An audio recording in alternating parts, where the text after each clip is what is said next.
तो आप सभी साथियों को नमस्कार। आज के इस लेट नाइट सेशन में आपका स्वागत है, अभिनंदन है। आशा करता हूं कि आप शानदार तरीके से जगे होंगे और अपने प्रमोशन एग्जाम्स की तैयारी में लगे होंगे। साथ ही साथ जिन साथियों का प्रमोशन एग्जाम रिटर्न हो चुका है, वो इंटरव्यू की तैयारी में लगे होंगे। तो जब इतनी देर रात तक आप लोग जगे हैं और मुलाकात हो गई आपसे, तो आज सभी जगह बारिश हुई है, तो बारिश से गर्मी में राहत है और देर रात इस सेशन में आप सब जुड़ गए, इसलिए आप सभी का स्वागत है। और ये सेशन सुनने के बाद पक्का आप देख लीजिएगा, आपके चेहरों पे आ जाएगी जिसका नाम मुस्कुराहट है। और आप सभी जुड़ चुके हैं, इसलिए आपका स्वागत है। क्योंकि इस सेशन में कुछ रिकॉल क्वेश्चन जो बचे हुए हैं क्लरिकल टू ऑफिसर्स, उसका हम लोग चर्चा करेंगे, उसकी चर्चा करेंगे। साथ ही साथ आज इंटरव्यू हुए हैं कुछ साथियों का, तो उन्होंने सवाल भेजा है, तो उस पर भी चर्चा करेंगे। तो दोनों चीज़ें जो हैं आपके लिए इम्पोर्टेंट हैं। जिनका रिटर्न एग्ज़ाम आगे आने वाला है उनके लिए भी इम्पोर्टेंट है, और जिनका इंटरव्यू है उनके लिए भी ये सेशन इम्पोर्टेंट है। तो थोड़ी देर थोड़ी देर सेशन में रुक जाइए, वरना आप भूल जाएंगे। है ना, अभी गाना बज रहा था ना, तुम तो ठहरे परदेसी, साथ ही निभाओगे। हाँ जी, हाँ जी, यस, बहुत बढ़िया। रविंद्र चकोदिया जी, कैसे हैं रविंद्र जी? आवाज आ रही है मेरी? पुष्पेंद्र जी? जी सर, यस बढ़िया सर। है सर। अरे वाह रविंद्र जी। शानदार। हैं, गाना कैसा लगा आपको? ये देखो हमारे, सर मस्त। मस्त लगा ना गाना? तो गाना क्या है, तुम तो एक नंबर सर। परदेसी। ये शंकर जी जैसे परदेसी नहीं है कि तुम तो ठहरे परदेसी, साथ क्या निभाओगे? तो ये हमारे रविंद्र जी क्या बोलते हैं, हम तो ठहरे परदेसी, साथ ही निभाएंगे। तो हम परदेसी जरूर हैं, लेकिन पूरा साथ निभाते हैं। तो जीवन बहुत जबरदस्त है, और हर साल में, हर हाल में, हर काल में, हर ख्याल में आपको जीवन को बेहतरीन बनाना है। आज बारिश है तो भी जीवन शानदार, कल गर्मी है तो भी जीवन शानदार, फिर ठंड आने वाली है तो भी शानदार। मतलब कैसा भी चीज हो, हर साल में, हर हाल में, हर काल में, हर ख्याल में शानदार ही होना चाहिए। और सफलता भी शानदार होनी चाहिए, और अगर नहीं भी सफलता परिणाम के तौर पे मिली, तो भी जो हासिल कर रहे हैं वो सफलता से कम नहीं है। तो आज के सेशन में स्वागत करते हैं। कितने सवाल हो गए थे पुष्पेंद्र जी इसके पहले सेशन में? 40 हो गए सर। 40 हो गए हैं। बहुत बढ़िया। तो बहुत सारे साथी जुड़ चुके हैं, नमस्कार कर रहे हैं। सर आप साथ दे रहे हो, परदेसी नहीं है, परदेसी तो हैं मनीष जी, लेकिन साथ जरूर देंगे। शानदार। फौजी प्रदीप जी देखो, जय हो भोले बाबा, बनारस वाले बाबा जुड़े हैं ना। अच्छा प्रदीप जी, आवाज आ रही है मेरी? अच्छा, बिल्कुल शानदार आ रही है सर। शानदार आ रही है ना? तो प्रदीप जी जुड़े रहिए, आपके लिए भी बहुत इंपॉर्टेंट चीज़ थोड़ा सा मैं साझा करूंगा।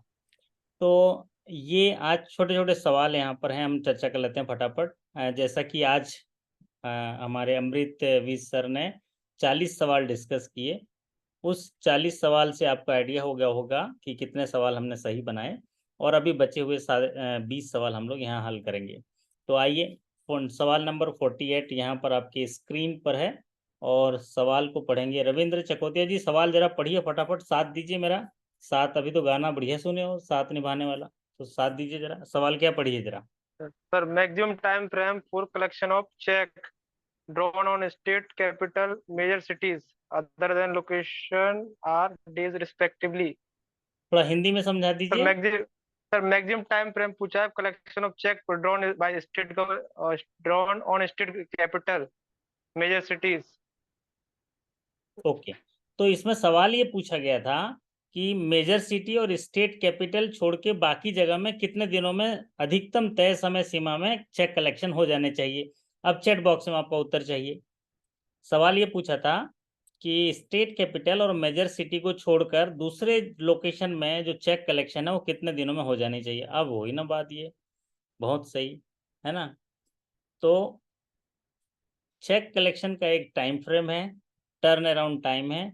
अगर स्टेट कैपिटल में अगर कोई चेक जो है कलेक्शन के लिए, लोकेशन के लिए ड्रोन रहता है तो 7 डेज में हो जाने चाहिए, मेजर सिटीज़ में 10 डेज में होने चाहिए और अदर लोकेशन में 15 डेज में हो जाने चाहिए। तो इसमें भी देखिएगा क्या होता है, जब 15 डेज में नहीं हो पाता है तब फिर वहाँ पर ओवर ड्यू पीरियड का हमको इंटरेस्ट देना पड़ता है। तो उसमें भी अगर 15 डेज डिले हुआ तो कौन सा रेट देना पड़ता है, तो आपको मैं अभी पढ़ाया था बढ़िया तरीके से, चेक कलेक्शन पॉलिसी में पढ़ाया था एमजीबी के। अगर 15 डेज हुआ, अगर 15 डेज हुआ तो सेविंग 15 डेज से ऊपर हुआ तो कौन सा रेट, सेविंग का रेट मिलता है। अगर वो 15 से 90 डेज तक हुआ तो कौन सा रेट मिलता है,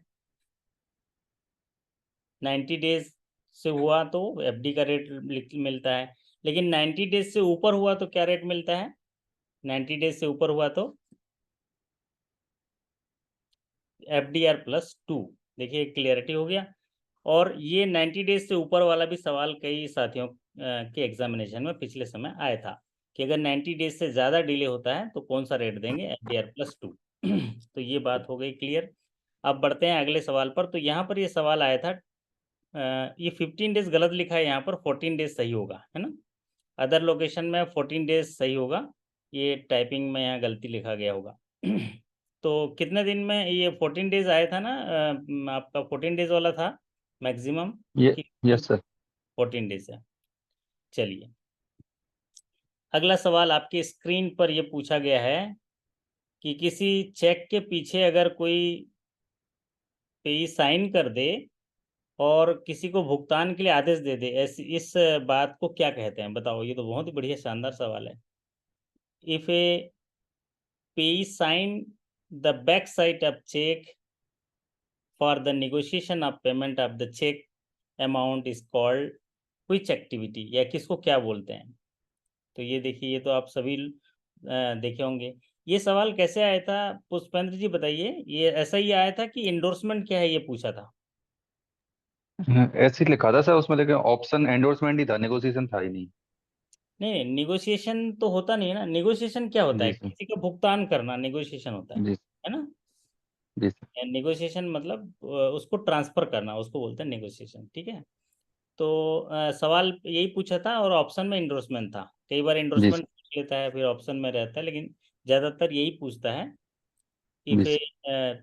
पेई signs in the back side of cheque for the purpose of negotiation या for purpose of transfer, then it is called endorsement. चलिए, तो उसमें हिंदी में आप लोग थोड़ा सा पढ़ लिए होंगे, या ऐसे जब समझ में आ जाते हैं ऑप्शन तो सवाल को पूरा पढ़ने की जरूरत भी नहीं है, सीधे टिक करके आगे बढ़ गए होंगे, है ना। चलिए बहुत बढ़िया। अगला सवाल आपकी स्क्रीन पर है। सवाल जरा पढ़िए, जरा आपका प्रदीप जी पढ़िए जरा सवाल, क्या पढ़िए जरा, ये सवाल आपके काम का है। Farmers are given KCC loan at subvented interest rate of -% per annum for loan up to 3 lakh. For this, at present, interest subvention at the rate 1.5% is being given to concerned financial institution, scheduled commercial banks, / small financial banks, / RRBs, / cooperative, / computerized PSCs, shaded with SCBs, providing the loan.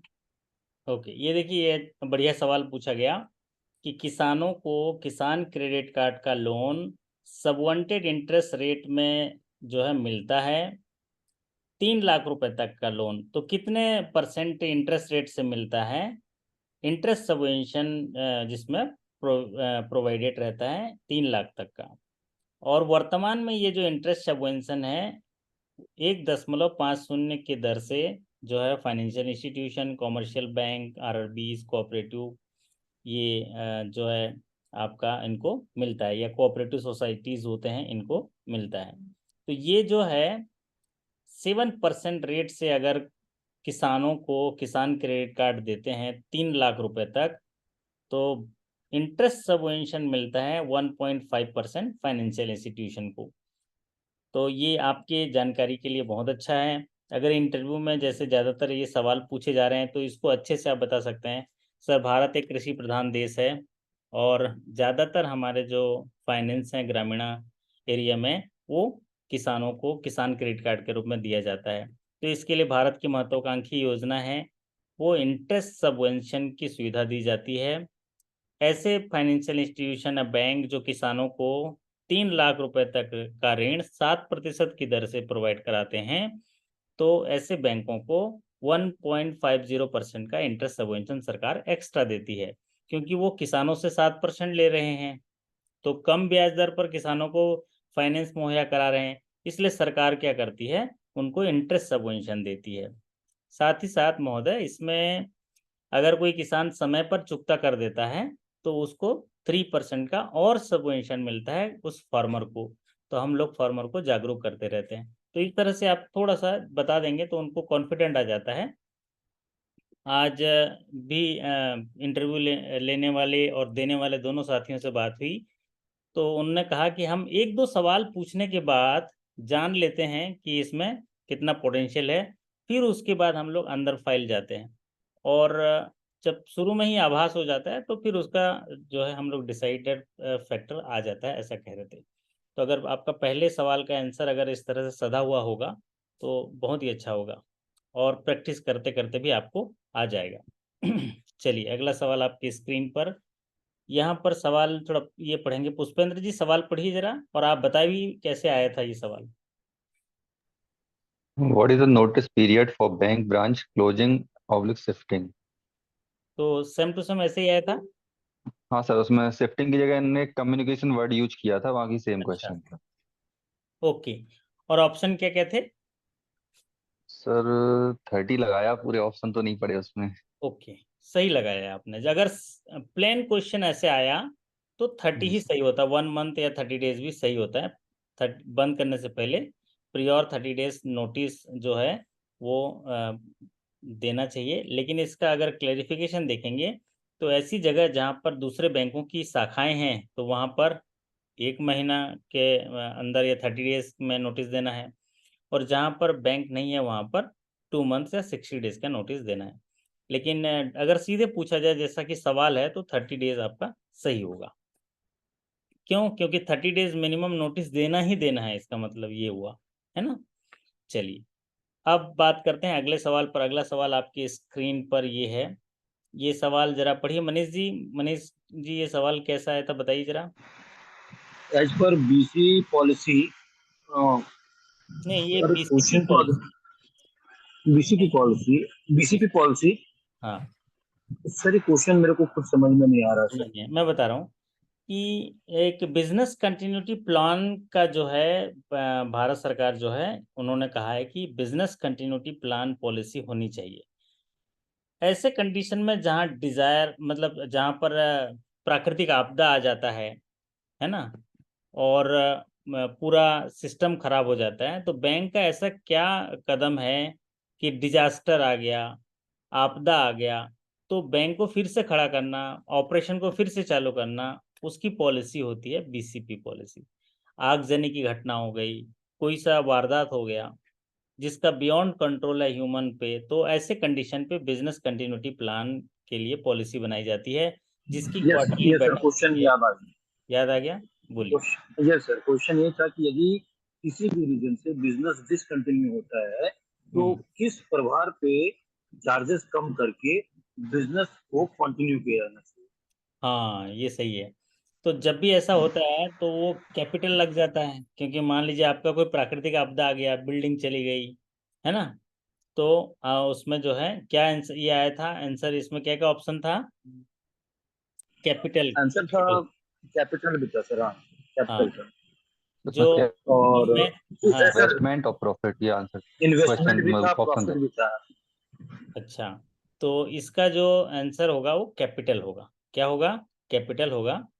क्योंकि देखो इसमें जो business continuity plan की policy क्या होती है कि कोई डिस्ट्रप्शन अगर बैंक को डिजास्टर से या लोगों से कोई प्रोसेस से इंफ्रास्ट्रक्चर से होता है, तो यहाँ पर क्या प्रयास किया जाएगा कि कैपिटल पर चार्ज कम पड़े।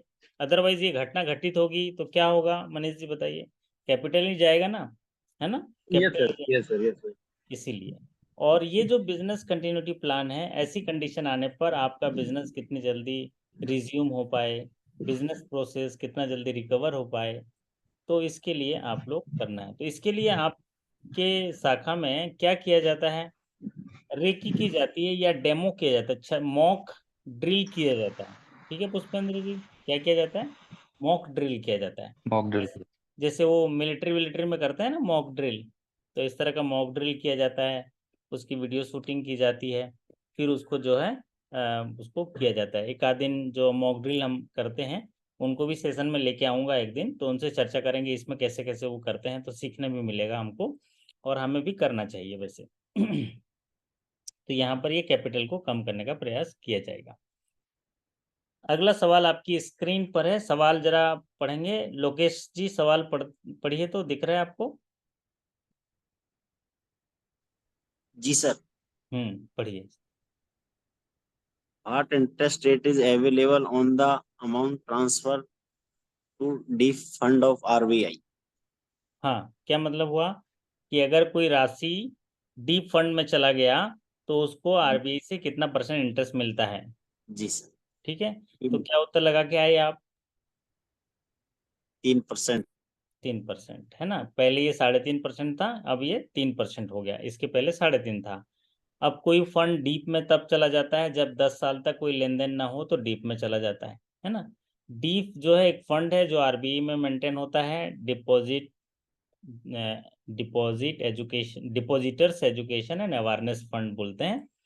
तो यहाँ पर बैंकों के बहुत ज़्यादा अमाउंट जिसमें लेन देन नहीं होता है वो वहाँ चला जाता है, बैंक का असली कासा भी चला जाता है। कई बार देखिए गवर्नमेंट अकाउंट में 60 70 लाख 1 करोड़ रुपए रहता है, वो भी चला जाता है। तो आप इसको जो है, जो इनऑपरेटिव अकाउंट होते हैं, इसीलिए उनको मॉनिटर करने के लिए कहा जाता है कि जो इनऑपरेटिव अकाउंट है उनसे संपर्क करके आप एक बार ट्रांजेक्शन करा लीजिए, तो वो क्या ऑपरेटिव रहेगा, तो कभी भी डीप में नहीं जाएगा, है ना। तो यहाँ 3% है सिंपल इंटरेस्ट रेट इसमें मिलता है जिस दिन से ये डीप में चला गया है। What is the maximum aggregate credit in Insta account? तो जरा पुष्पन जी बताइए, इंस्टा अकाउंट क्या है, किस टाइप का इंस्टा अकाउंट है? जो ऑनलाइन खुलता है वो है इंस्टा अकाउंट, वीडियो केवाईसी के जी माध्यम से? सर, ऑनलाइन में दो ऑप्शन है, एक तो वीडियो केवाईसी का होता है, हम्म, डिजिटल अकाउंट बोलते हैं, और एक में वीडियो केवाईसी नहीं होती है लेकिन ऑनलाइन ही खुलता है, उसको इंस्टा बोलते हैं। अच्छा, हमारे मतलब सर्कुलर में इसकी 2 लाख लिमिट दी है। बहुत बढ़िया। तो मैक्सिमम एग्रीगेट क्रेडिट एक साल में 2 लाख होगा, है ना। 2 लाख जी तो सर, यहाँ पर और जो 2 बैलेंस का 50,000 का है वो इसमें 1 लाख का दिया हुआ है। 1 लाख का है ना। 50,000 का 1 लाख, हम लोग पिछले सेशन में जिक्र भी किए थे इस बात का, है ना। जी सर। चलिए, तो यहाँ पर ये मैक्सिमम इंस्टा अकाउंट में जो एग्रीगेट क्रेडिट होगा वो 2 लाख का होगा। ये नया प्रोडक्ट है आपका। और ये जो इंस्टा अकाउंट है 2 तरह से खुले जाते हैं, एक वीडियो केवाईसी और दूसरा किस तरह नॉर्मल से? सर, उसमें आधार से ही खुलते हैं दोनों। आधार से। एक में वीडियो केवाईसी पूरी होती है, एक में सिर्फ डायरेक्ट खुल जाता है बिना पैन कार्ड के। अच्छा, तो बिना पैन कार्ड वाले को इंस्टा बोलते हैं, और जो पूरा वीडियो केवाईसी से खुलता है उसको डिजिटल बोलते डिजिटल बोलते हैं, ठीक बात है। ओके, और ये बिना पैन कार्ड के खुला रहता है, इसीलिए इसमें थोड़ी रिस्ट्रिक्शन है ना। हैं। जी सर। ओके, चलिए अब बात करते हैं अगले सवाल पर। अगला सवाल जरा कोई साथी पढ़ेंगे हमारे, मैं ये पुष्पन जी आप ही पढ़िए, जरा देखते हैं। In case of wrongly dishonour of cheque, bank will liable to whom? हाँ, क्या मतलब हुआ इसका बताइए। सर, अगर चेक को गलत तरीके से डिसऑनर कर दिया तो बैंक किसके प्रति जवाबदेह होगा? एक आध उदाहरण बता दीजिए, तो कैसे ऐसे हो सकता है गलत तरीके से? सर, जैसे सिग्नेच वो फंड है कोई, और रेस्ट्रिक्शन लगी है और डिसऑनर कर दिया इंसफिशिएंट फंड के लिए। जैसे कभी कभी बैंक वाले होल्ड लगा देते हैं अकाउंट किसी पे ही खाते पे। चेक है उसका और कैश में पेमेंट कर दिए, है ना। या ये जी ऐसा पेमेंट किए नहीं, रॉन्गफुली डिसऑनर बोल रहा है। रॉन्गफुली जी डिसऑनर मतलब चेक में खाते में पैसा है, सब है, फिर उसके बाद भी आप डिसऑनर कर दिए गलत जी तरीके सर। से, है ना। तब डिसऑनर करना मतलब कोई चेक उसके द्वारा किसी ग्राहक को दिया था और मना बैंक कर। बैंक में आया और आप उसको क्या किए, उसको डिसऑनर कर दिए। डिसऑनर कर दिया मतलब उसकी बात को नहीं माने ग्राहक की, और रॉन्गफुली नहीं माने। तो अगर आपका कोई वैलिड रीजन है, जैसे वैलिड रीजन है पॉजिटिव पे मैकेनिज्म है, भैया आपने बैंक को नहीं बताया इसलिए हमने इसे डिसऑनर कर दिया, तो ठीक, ओके। लेकिन अगर सब चीज एपरेंट टेन्योर में है, पेमेंट इन ड्यू कोर्स है, कस्टमर दिया और चेक जो है आप बोले आज नहीं करेंगे, आज हमारा मन नहीं है, या कुछ कारण गलत बताते, फंड होते हुए भी मना कर दिया, तब वो रॉन्गफुली डिसऑनर है। और डिसऑनर होना मतलब उसका सम्मान कितना ठेस पहुंचा, सोचो कि उसने कहीं बोल के आया है कि मैं मेरे खाते बैंक में जाना और पैसा मिल जाएगा, तो सर इसको कभी कभी प्रैक्टिस में सर किसी फैमिली मेंबर का लोन अकाउंट होता है, होल्ड लगा के रखते हैं बैंक वाले, हम्म, उस केस में मना कर दिया तो वो भी इसी में आ जाएगा। जैसे हाँ किसी के फैमिली फादर का मेंबर लोन है है तो और बच्चे पे रॉन्गफुल लगा। डिसऑनर हो जाएगा ना। फैमिली का जी लोन सर। है और उस व्यक्ति को होल्ड लगा देते हो थोड़ा सा ना आप, जी लेकिन वो गलत ही होल्ड है, एक्चुअल में हाँ, वैधानिक गलत है सर। है जी नहीं, तो रॉन्गफुल डिसऑनर कहलाएगा वो। तो यहाँ पर true owner of the cheque या ड्रॉयर के ऊपर हम लायबल हो जाते हैं। मोस्ट पॉपुलर सीरीज का सवाल है। अगला सवाल आपकी स्क्रीन पर है, सुकृति जी जरा पढ़िए, तो ये छोटा सा सवाल है इसलिए आपको दिए। क्या पूछ रहे हैं सवाल? The cash reserve ratio is calculated on which? हाँ, तो क्या है ये, इसका आंसर क्या होता है? सर मैंने तो कैश डिपॉजिट लगाए हैं, पता नहीं। अच्छा, ये कैश रिजर्व रेशियो क्या होता है सुकृति जी? कैश रिजर्व रेशियो किसके पास होता है ये? सर ये बैंक जो रखते हैं आरबीआई के पास में कैश हाँ, के रूप। ये तो बढ़िया बात बताए। तो क्यों रखती है ये, ऐसा मतलब क्या कारण है? सर ये पता नहीं तो। हाँ, तो ऐसे इंटरव्यू में ऐसे सवाल पूछा जाता है, मैं बीच बीच में सिखा भी रहा हूँ, जब इस चर्चा करते करते ऐसे पूछेंगे तो आप बोलना sir under section 42 of RBI act 1934, RBI act 1934 के धारा 42 में भारतीय रिजर्व बैंक बैंकों को कैश रिजर्व्स रखने के लिए निर्देश देती है कि आपके जितने भी net demand and time liability है उसका कुछ हिस्सा रिजर्व बैंक के पास आपको निश्चित तौर पर रखना होगा, निश्चित तौर पर रखना होगा, तब जाके आप बैंकिंग बिजनेस कर पाओगे, जो आपका मूलभूत काम है कर पाओगे। पब्लिक से डिपॉजिट लेते हो ना, तो पब्लिक से जी डिपॉजिट लेने के बाद कुछ हिस्सा जो है वो आप कैश के रूप में रखना, और वो अभी 4.50% है net demand and time liability का, है ना। Net demand and time liability का कुछ हिस्सा जो है आप कैश के रूप में रखोगे। डिमांड एंड टाइम लायबिलिटी का नेट, ओके। उसमें ऑप्शन था, बोल रहे हैं डिमांड एंड टाइम लायबिलिटी का ऑप्शन था, नेट एनडीटीएल का ऑप्शन नहीं था। नहीं सर, नेट उनने कहीं ऑप्शन में नहीं दिया है सर, और अच्छा, किसी ऑप्शन में भी नहीं था। ओके। तो net demand and time liability सही है। अगर हाँ net sir. Demand time liability नहीं है तब डिमांड एंड टाइम लायबिलिटी करोगे, लेकिन ये मनीष जी तो बोल रहे हैं वो नेट डिमांड टाइम लायबिलिटी था, देखने में कहीं गलती हो गई होगी, क्योंकि सही उत्तर तो एनडीटीएल ही जी सर। है ना। कई बार होता है ना, ऑप्शन अपन नहीं देख पाते हैं हड़बड़ी में। नहीं, इसका तो मैंने देखा था सर, एनडीटीएल का कोई ऑप्शन नहीं था ना, फुल फॉर्म लिखा था। नेट अच्छा, यूज नहीं था कहीं भी ऑप्शन में। सर था सर। हाँ था। अच्छा, यस सर। सुकृति जी आप क्या देख पाए थे, था इसमें? सर मुझे भी नहीं दिखा सर वो। नहीं दिखा? अच्छा, जी नहीं था सर, नहीं नहीं एनडीटीएल था। नहीं डिमांड एंड टाइम लायबिलिटीज था बस, डिमांड एंड टाइम लायबिलिटीज ये लिखा हुआ था एक ऑप्शन। लास्ट अच्छा, ऑप्शन में एनडीटीएल था। ओके। तो लास्ट ऑप्शन में एनडीटीएल था बोल रहे हैं कोई साथी, है ना। चलिए, लेकिन सही उत्तर वो है, अगर नेट नहीं था तो डिमांड लायबिलिटी भी सही हो जाएगा आपका, है ना। ओके, और net demand and time liability एक ऐसा डिपॉजिट होता है जो डिमांड और टाइम लायबिलिटी पब्लिक का होता है, उसको net demand and time liability कहते हैं।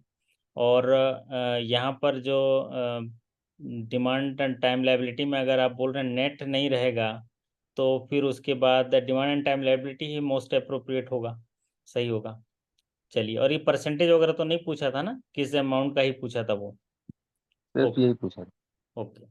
अगला यहाँ पर है, ये थोड़ा पढ़िए तो अविनाश जी, कैसा आया था ये बताइए ये सवाल।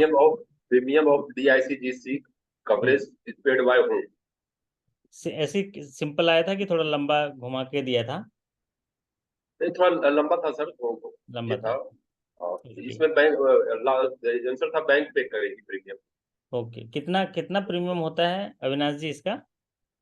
12 पैसे पर सैकड़ा सर होता है, ईयरली दिया जाता है। हाँ, और और उसको इसको हाफ ईयरली 6 पैसे दिया जाता है। ओके, तो हाफ ईयरली इसको पे किया जाता है, ठीक है। और अगर कोई क्लेम आ जाए तो कितने दिनों में सेटल करता है DICGC? Within 60 days sir. 60 days. चलिए, बहुत बढ़िया। ओके, चंदन जी सवाल पढ़िए जरा, क्या सवाल आया आपकी? देखो स्क्रीन पर आया सवाल, ही अगला सवाल आया।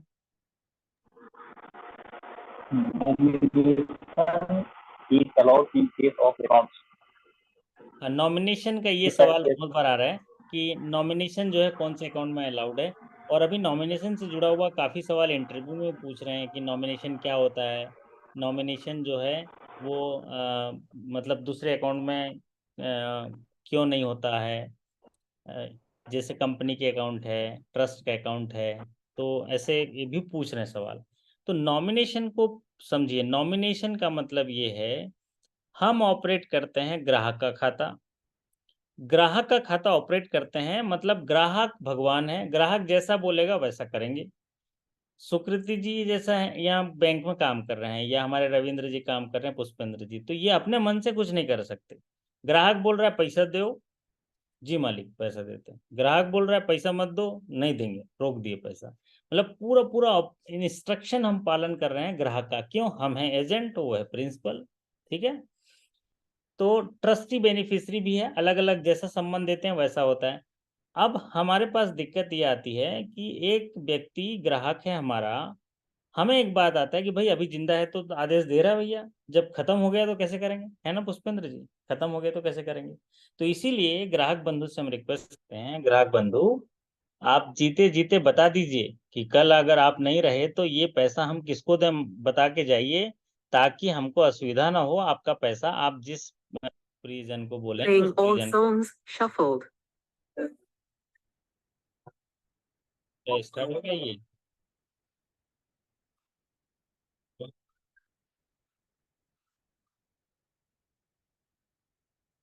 आवाज आ रही है क्या आप लोगों को? हाँ सर, आ रही। अरे क्या चालू हो गया ये? एक सेकेंड। हाँ हाँ, तो अभी मतलब ये अपने आप चालू कर देता है, कुछ कुछ बात सुन लेता है उसी से मैचिंग करते हुए, है ना। हाँ, तो मैं ये कह रहा था कि ग्राहक बंधु को हम ये बोलते हैं, ग्राहक बंधु आप जिंदा रहते रहते हमें ये बता दीजिए कि आपकी मृत्यु हो गई तो उस कंडीशन पर हम पैसा किसको देंगे, और देने के बाद हम अपना भार मुक्त हो जाएं, तो इसको बोलते हैं नॉमिनेशन। अब रही बात कंपनी ट्रस्ट अकाउंट में क्या होता है, वो आर्टिफिशियल पर्सन होते हैं, है ना। हमारे फौजी प्रदीप जी हैं कि चले गए, है ना फौजी जी? है सर। है, बढ़िया बढ़िया, आपका रहना जरूरी है ना। एक मुखिया रहे यहाँ पर, बढ़िया है ना, एकदम डिसिप्लिन से, तो अच्छा रहेगा। तो क्या होता है कि अगर कोई आर्टिफिशियल पर्सन है, जैसे कंपनी है, ट्रस्ट अकाउंट है, वो कभी मरते नहीं है, लेकिन नेचुरल पर्सन मरते हैं तो नॉमिनेशन पैदा होगा। लेकिन वो आर्टिफिशियल पर्सन है, वो कभी खत्म ही नहीं होंगे, तो नॉमिनेशन कैसे होगा? अब बढ़िया बता पाओगे ना फौजी प्रदीप जी, है ना? बढ़िया, आप सरल तरीके से बता देना अपने शब्दों में। सर क्लियर है? तो नॉमिनेशन अलाउ होता है इंडिविजुअल और सोल प्रोप्राइटरशिप। एकल स्वामित्व जहां होता है उसमें इंडिविजुअल होगा, क्योंकि उसका स्वामी एक था, जो हमारा ग्राहक था, अभी दुनिया में नहीं है, तो उसका डिसबर्समेंट उसका हम लोग पेमेंट कैसे करेंगे? एकल स्वामी था, उस पैसे का एक लौता स्वामी था, वो नहीं है, इसलिए हमको नॉमिनेशन चाहिए। जहां दो स्वामी हो, तीन स्वामी हो, जिसका बेनिफिशियल ओनर ज्यादा हो, वहां क्या ही जरूरत है नॉमिनेशन का, क्योंकि एक गया दूसरा है ना अभी, तो उसके आधार पर कर देंगे। इसीलिए यहाँ पर नॉमिनेशन जो है इंडिविजुअल्स एंड सोल प्रोप्राइटरशिप में है। कंपनी अकाउंट्स में क्या है, डायरेक्टर है, वो सब बेनिफिशियल ओनर रहते हैं सब, है ना, इसी वजह से। अगला सवाल पूछा गया था, बिल डिस्काउंटेड जो होते हैं वो एनपीए होंगे कब? तो जैसा कि आप एनपीए का पूरा रिफॉर्म्स पढ़े होंगे, नरसिम्हम कमेटी का एनपीए रिफॉर्म्स आया था, जहां से 1991 में उन्होंने क्रांति ला दी, और 1 अप्रैल 1993 के बाद उन्होंने एनपीए नॉर्म्स लागू कर दिए, जहां उसको आईरेक्ट नॉर्म्स के रूप में जाना जाता है। Income recognition and asset classification, तो उसमें 3 पहलुओं की बात होती थी। इनकम रिकॉग्निशन मतलब आप जो भी बैंक अपनी आय बताएगा वो आय तभी होगी जब कोई बारोवर उस ब्याज को पटाएगा। मान लीजिए आपने ब्याज लगा दिया, 100 रुपया हमने ब्याज लगा दिया, आपके पीएनएल में क्रेडिट हो गया, लेकिन वो 100 रुपया अगर ग्राहक रिकवरी करके नहीं देता है, ग्राहक जमा नहीं करता है, तो हमारा आय नहीं होगा। अगर आय हो भी गया तो आय से वापस लेके हम फिर उसको वापस खाते में क्रेडिट कर देते हैं। क्यों? क्योंकि उसको ग्राहक ने दिया नहीं है, उसको बोलते हैं यूआरआई। तो ऐसे कंडीशन में 3 अलग अलग होते हैं। एक तो सीसीओडी होता है, एक टर्म लोन होता है, एक बिल डिस्काउंट रेट होता है। तो सीसीओडी का आउट ऑफ ऑर्डर 90 डेज से ज़्यादा हो जाता है तो एनपीए हो जाता है। फिर आप आउट ऑफ ऑर्डर के बहुत सारे केसेस हैं। अगर सैंक्शन लिमिट से ज़्यादा हो गया तो आउट ऑफ ऑर्डर शुरू हो जाता है। अगर ड्राइंग लिमिट से ज़्यादा हो गया बैलेंस तो आउट ऑफ ऑर्डर होता है। अलग अलग केसेस हैं। अब टर्म लोन में अगर 90 दिन से ज़्यादा ईएमआई और प्रिंसिपल नहीं आया तो वो एनपी हो जाता है। बिल डिस्काउंटेड में जिस समय से डिस्काउंटिंग हुआ है वहाँ से ओवर ड्यू हो गया। ओवर ड्यू हो गया मतलब क्या है? बबलू यादव जी ने एक बिल दिया किसी को, किसको दिया? फौजी प्रदीप जी को बिल दिया, बोला कि ये 2 महीने बाद बिल को भुगतान ले लेना, ये ड्यू है, आज ड्यू डेट है, इसका पेमेंट ले लेना। अब ड्यू डेट चालू हो गया वो बिल का, बिल डिस्काउंटेड का, और उसके बाद से आउट ऑफ ऑर्डर चालू हो जाता है, मतलब उस इरेगुलर हो गया। उसके बाद से अगर लगातार 90 दिन से ज़्यादा ड्यू हो गया तो एनपी हो जाएगा। तो इसको बोलते हैं बिल डिस्काउंटेड में आफ्टर 90 डेज। ये सवाल ऐसे ही आया था पुष्पेंद्र जी की क्या था? यही था सर। यही था, ओके। अगला सवाल आपकी स्क्रीन पर, intermediaries of financial inclusion who acts as an agent of bank.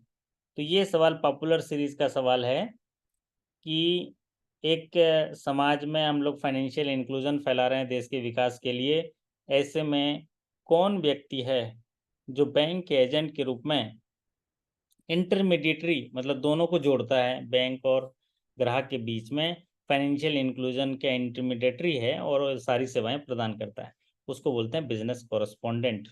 एक बिजनेस कॉरेस्पोंडेंट जो है 1500 से 2000 के जनता के बीच में एक बिजनेस कॉरेस्पोंडेंट रखते हैं, 3 से 4 गांव में ये रखते हैं। तो ये बिजनेस कॉरेस्पोंडेंट जो है काफ़ी महत्वपूर्ण है।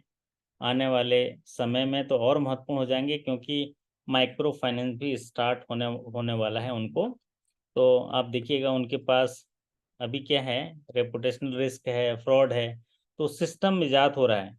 तो ताकि वो भी वो सारी चीज़ें फ्रॉड वगैरह के चेक्स पॉइंट होंगे तो फिर वो सारी चीज़ें करने लग जाएगा, लोन वगैरह भी बांटने लग जाएगा। अगला सवाल आपकी स्क्रीन पर, what is the full form of NAV? NAV आया था कि एनपीवी आया था पुष्पेंद्र जी? एनएवी आया था। एनएवी आया था। तो एनएवी का फुल फॉर्म होता है net asset value. Net asset value क्या होता है? 2 चीज़ें हैं, एक तो एसेट है, एक लाइबिलिटी है। अगर आपके पास कोई एसेट है, संपत्ति है, तो वो एसेट्स जो है उसकी जो वैल्यू है उसके लिए अगर कोई लाइबिलिटी है आपके पास, है ना, तो उसको माइनस करना पड़ेगा, फिर नेट एसेट वैल्यू होता है। जैसे पुष्पेंद्र जी आपने घर खरीदा है हाउसिंग लोन से? नहीं सर। नहीं। मान लीजिए अगर घर खरीदते 50 लाख का और आज जी उसका सर। वैल्यू होता है 1 करोड़, लेकिन 50 लाख लोन है, तो नेट एसेट वैल्यू क्या होगा? उसमें तो लाइबिलिटी है 50 ना, लाख। 50 लाख होगा, 50 लाख। नेट एसेट वैल्यू हो गया। ठीक है, तो नेट एसेट वैल्यू, एसेट मतलब संपत्ति, उसकी नेट वैल्यू क्या होगी?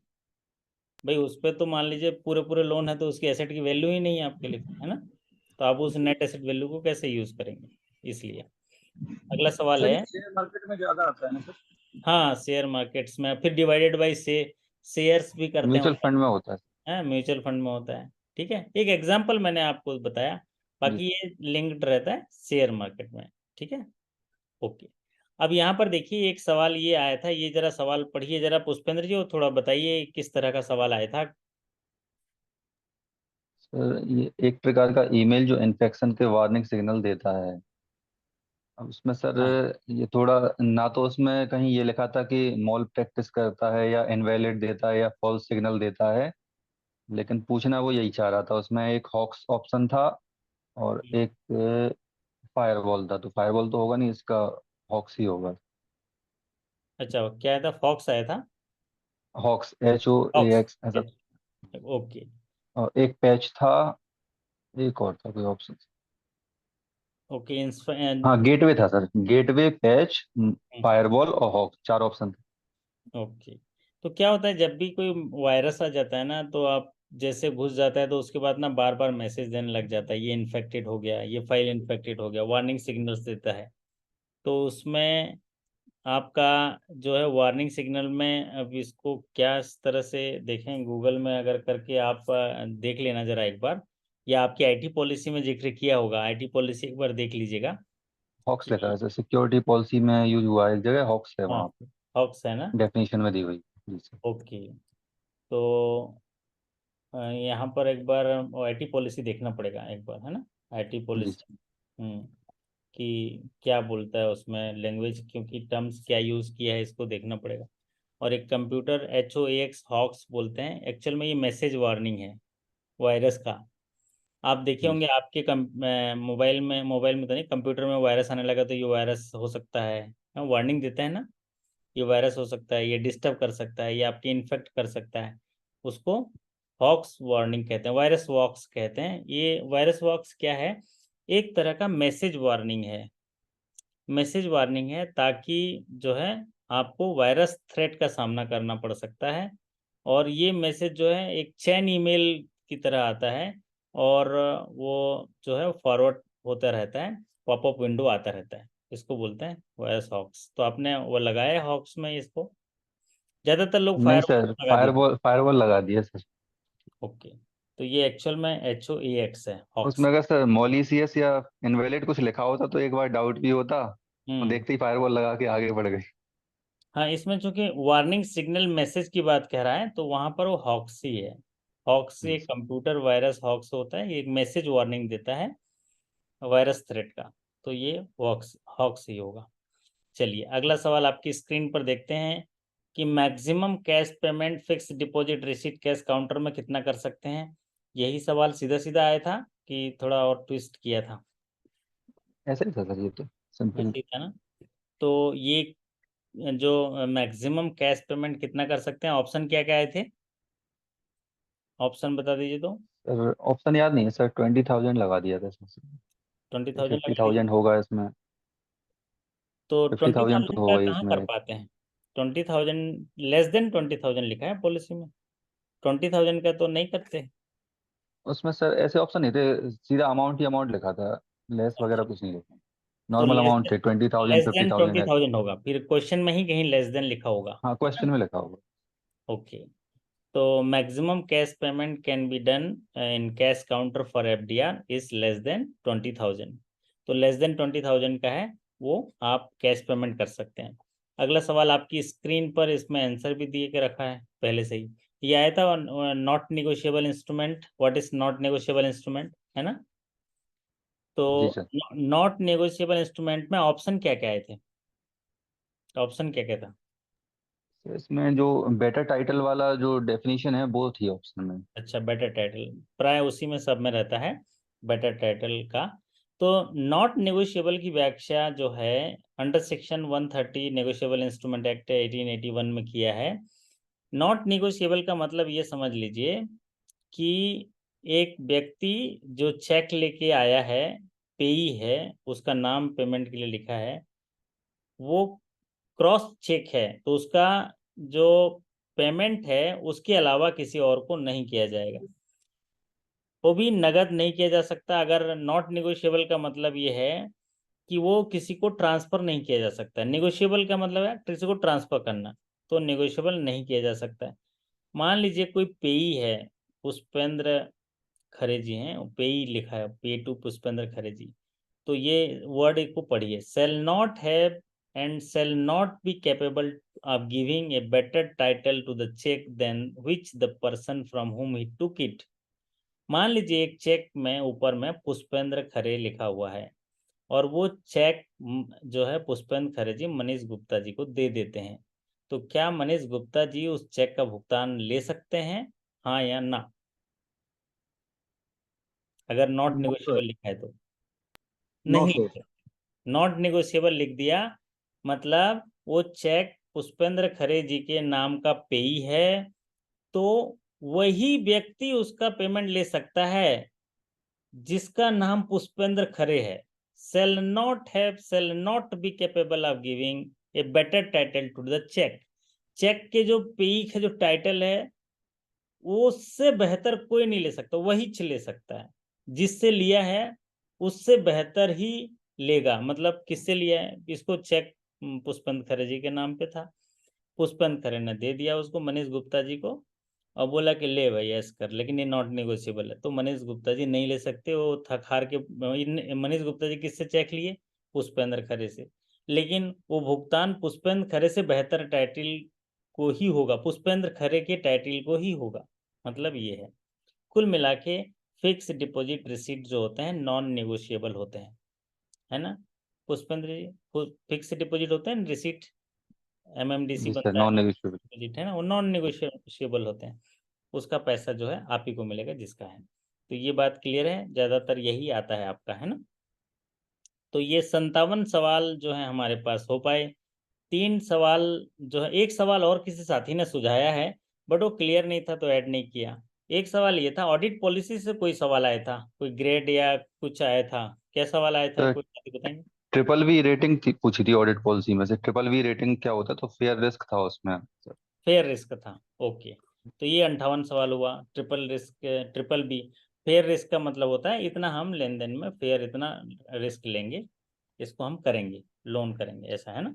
ओके। सर एक क्वेश्चन और अभी डिस्कस किया था लोगों से, तो वो ये बोल रहे थे कि जो सरफेसी का पोजीशन का नोटिस और 138 का बाउंस का जो नोटिस देते हैं, दोनों क्वेश्चन आए थे उसमें। ओके, क्या आया था? एक तो सरफेस, पोजीशन के लिए कितने दिन का नोटिस देते हैं सरफेसी में, हाँ, और 138 में कितने टाइम का नोटिस दिया जाता है भुगतान के लिए। ओके। पोजीशन के लिए तो 30 डेज, पोजीशन नहीं, पोजीशन के लिए 60 डेज का नोटिस देते हैं। जी सर। मतलब जब और भी उसके लिए सरफेसी एक्ट लगाया जाता है तो ग्राहक को डिमांड नोटिस किया जाता है कि 60 दिन का समय दे रहे हैं, 60 दिन के अंदर आप मेरा ड्यू अमाउंट पटा दीजिए, नहीं तो हम आपके प्रॉपर्टी पे कब्जा कर देंगे। इसको बोलते हैं पोजीशन लेने से पहले नोटिस, है ना। और दूसरा जो आप बोल रहे हैं चेक वन अंडर सेक्शन 138 में नोटिस पीरियड होता है 15 दिन का, लेकिन नोटिस दे सकते हैं वो चेक बाउंस होने के 1 महीने के अंदर। दोनों में अंतर है, समझ रहे हो ना। नोटिस देने के, मान लीजिए आज चेक बाउंस हुआ, तो आज चेक बाउंस हुआ तो आज कल से लेके वो 30 दिनों के अंदर नोटिस दे सकता है। लेकिन उस जो नोटिस देगा वो नोटिस में 15 दिन का नोटिस पीरियड देगा कि इस नोटिस मिलने के 15 दिनों के अंदर आप कर लो, नहीं तो मैं कोर्ट चला जाऊंगा 138 में। बात क्लियर आई तो बोलिए हो। आओ। हम्म। तो ये दोनों सवाल आए थे तो हो गया, 60 सवाल तो हो गए फिर, है ना, 60 जी हो गए। सर, एक क्वेश्चन हम्म, मिसमैच कर रहा, पता नहीं सर, शायद छूट गया बताइए होगा मेरा। कौन सा? इसमें मेरे में 59 हो रहे हैं। 59, हाँ 59 ही हो रहे हैं, ये रिपीट हो गया ना, ये सवाल तो 138 वाला पहले सेशन में था तो रिपीट जी हो सर। रहा होगा। हम्म। जी सर। तो कोई बात नहीं, एक आध क्वेश्चन छूट गया होगा, ये कोई बात नहीं है, या कि जब भी याद आए अगले सेशन में चर्चा करेंगे, क्योंकि अभी तो और भी आपके 1 to 2, 2 to 3 के भी सवाल आ गए हैं मेरे पास, है ना। तो ये, सर सर, एक क्वेश्चन। हेलो हाँ जी, हेलो। सर, वो DRI वाला आंसर क्या था सर? DRI का क्वेश्चन क्या था बताइए पहले। तो DRI सर का क्वेश्चन ये था कि वो कहाँ लागू है, मतलब देश भर में, महानगरों में, पिछड़े जिलों में, या कुछ चुनिंदा सेलेक्टेड डिस्ट्रिक्ट में ऐसा? अच्छा, DRI ऐसा कहाँ कहाँ लागू था, ये है क्या? जी, ऐसा था। ओके। और उसमें सर ऑप्शन दो। ये थे, हाँ हाँ पूरे बताइए। देश में, हम्म। महानगरों में, महानगरों को छोड़ के अन्य जिलों में, और पिछड़े जिलों में, या कुछ चयनित जिलों में, ऐसा 5 ऑप्शन ये थे सर उसको। ओके, तो ये मैं अभी बता दे रहा हूँ आपको, क्योंकि कभी ये, पढ़ा ही नहीं है कि कहाँ सर है। उसमें दो ऑप्शन में डाउट था, एक तो था थ्रू आउट द कंट्री और दूसरा through out the country accept metro cities. तो जो सर्कुलर दिया है उसमें तो ये लिखा है कि अर्बन और रूरल बोथ में है। सब अब जगह उसमें का कुछ DRI, क्लियर सब DRI जगह है। जो है ना, DRI में बता दे रहा हूँ, आपकी बात समझ गया। DRI में देखो उसमें इनकम क्राइटेरिया है, मतलब गरीब, गरीब का, जिसकी आय, आय का एक क्राइटेरिया दिया था ना उसमें DRI में, क्या था DRI में इनकम, इनकम क्राइटेरिया? डीआरआई में इनकम क्राइटेरिया है, अगर रूरल एरिया में कोई व्यक्ति है जिसकी आय 18,000 से कम है, और अगर अर्बन एरिया में कोई अगर व्यक्ति है जिसकी आय कितना है, 24,000 से कम है, 24,000 है, 24, तो वो इसके लिए एलिजिबल है। तो ये जो ऑप्शन है थोड़ा वाकई ये तो घुमाने वाला है, कई लोग घूम गए होंगे। तो यहाँ पर उसमें ये कहा गया है डिफरेंशियल रेट ऑफ इंटरेस्ट के लिए एलिजिबिलिटी क्राइटेरिया से जुड़ा हुआ सवाल पूछ लिया। इसमें वो कह रहे हैं कि जो डीआरआई स्कीम्स में सबसे कम ब्याज दर मिलता है 4% की ब्याज दर से लोन दिया जाता है, इसीलिए वो आरबीआई ये कहता है कि डीआरआई स्कीम्स गवर्नमेंट की बहुत महत्वाकांक्षी योजना है, जिसमें बैंक जो है कंसेशनल रेट ऑफ इंटरेस्ट से लोन प्रोवाइड कराते हैं। किसके लिए? प्रोडक्टिव या सेल्फ एम्प्लॉयमेंट वेंचर्स के लिए। खास करके इसमें ST, SC, minority, physically handicapped, इनको टारगेट किया जाता है ताकि वो फाइनेंशियल इंक्लूजन को बूस्टअप कर पाएँ। ठीक है, लेकिन इनमें जो इनकम लिमिट दे दिया है क्राइटेरिया, वो दिया गया है 18,000 in rural area annual income और 24 इन अर्बन एरिया। तो ये थ्रू आउट सभी जगह इंडिया में लागू होगा, ये सही आंसर होगा।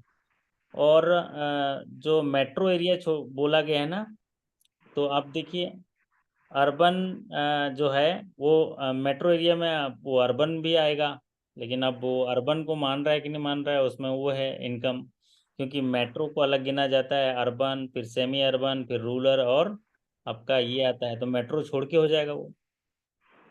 बात समझ में आई है? मेट्रो छोड़ के हो जाएगा। जैसे अभी पुष्पन जी ये था क्या, through out the India accept metro? पहला ये भी ऑप्शन था। यही था सर, पूरे देश में। तो पहला ऑप्शन ही सही होगा, क्योंकि यहाँ पर क्लियर बताया कि अर्बन में 24,000 इनकम हो और रूरल में 18,000 हो। और किसी भी कैटेगरी के क्लासिफिकेशन को अलग अलग तरीके से मैंने आपको समझाया भी है। पॉपुलेशन के तौर से अलग एरिया होता है, इनकम के तौर से अलग एरिया होता है। तो यहाँ पर दो डेफिनेशन दिया गया है। रूरल एरिया को बनाया गया 18,000 तक और अर्बन एरिया को बताया गया 24,000 तक। मेट्रो एरिया का क्लासिफिकेशन ही नहीं है, तो वो एक्सेप्ट मेट्रो होगा वो। मेट्रो के साथ तो सर मेजर सिटी और ए सिटी ऐसा कुछ है ना क्लासिफिकेशन, उसमें नहीं, अर्बन रूरल आता ही नहीं है। हाँ नहीं नहीं, देखो एरिया क्लासिफिकेशन में रूरल आता है, सेमी अर्बन, अर्बन, अर्बन और मेट्रो आता है ना। फिर जो आपका मेट्रो भी आता है उसमें आगे। लेकिन चूंकि ये स्कीम्स के लिए, अब इसको और थोड़ा सा मैं ज़रा स्टडी करके और देख लूँगा उसमें क्या बेटर होगा, बट फिलहाल के लिए मैंने स्कीम आपको बताया रूरल और अर्बन एरिया के लिए है।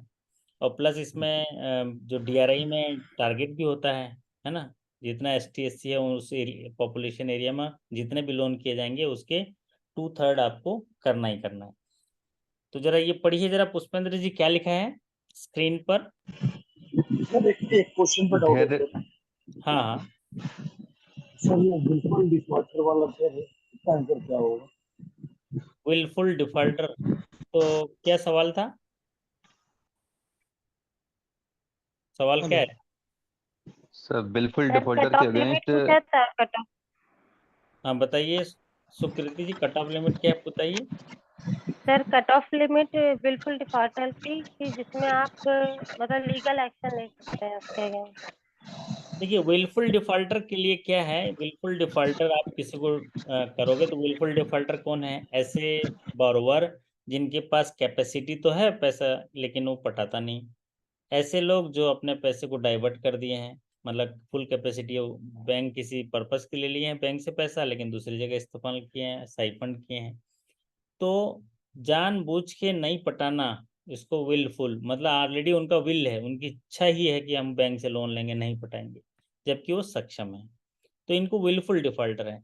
तो इसके लिए गवर्नमेंट आरबीआई ने ये कहा है कि विलफुल डिफॉल्टर के लिए हम लिस्ट जारी करेंगे, ताकि उनको कहीं भी किसी भी प्रकार का लोन नहीं मिलेगा। वो आरबीआई डिक्लेयर करता है, आरबीआई के डिफॉल्टर लिस्ट में उसका नाम डिस्पोज ऑफ होता है, उसका नाम डिस्क्लोज होता है। तो इसके लिए क्या करते हैं, वो एक थ्रेशोल्ड लिमिट रखे हैं जो 25 लाख एंड एबव है। तो इन 25 लाख, ऑप्शन नहीं था सर 25 25 लाख नहीं था, कितना ऑप्शन था? नहीं तो उसमें सर, क्वेश्चन 1 इस से तरह से लेके था 5 सर। तक, बताइए। 1 लाख से क्वेश्चन था, लेके 5 लाख एज तक। एज हम्म पर लोन रिकवरी पॉलिसी, हम्म बैंक जो बिलफुल डिफॉल्टर के अगेंस्ट लीगल एक्शन लेती है उसके लिए बैंक की कट ऑफ लिमिट क्या है? तो वो पॉलिसी में 1 लाख लिखी हुई है एक जगह, लास्ट पेज पे। आपके पॉलिसी में लिखी है? जी सर। ओके, थोड़ा पॉलिसी भेज दीजिएगा, देखेंगे। लेकिन जी आरबीआई सर, के विलफुल डिफॉल्टर जहाँ भी आता है आरबीआई का, उसका कट ऑफ लिमिट उसकी तो 25 लाख। 25 लाख।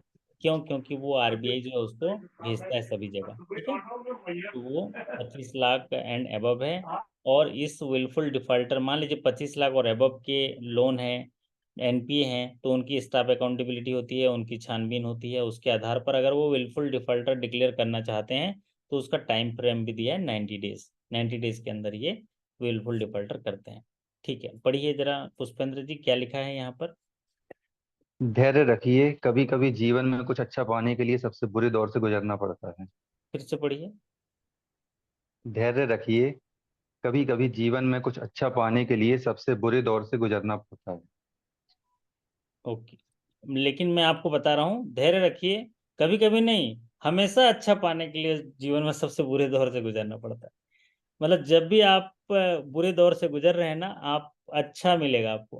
मतलब जब भी अच्छा, कभी कभी नहीं, जीवन में जब भी आप हमेशा ही कुछ अच्छा पाना चाहते हैं तो आपको बुरे दौर से गुजरना पड़ेगा। अगर आपका दौर बुरा चल रहा है, आप बहुत स्ट्रगल कर रहे हैं, मतलब अच्छा मिलने वाला है। ये एकदम परम सत्य है, ठीक है।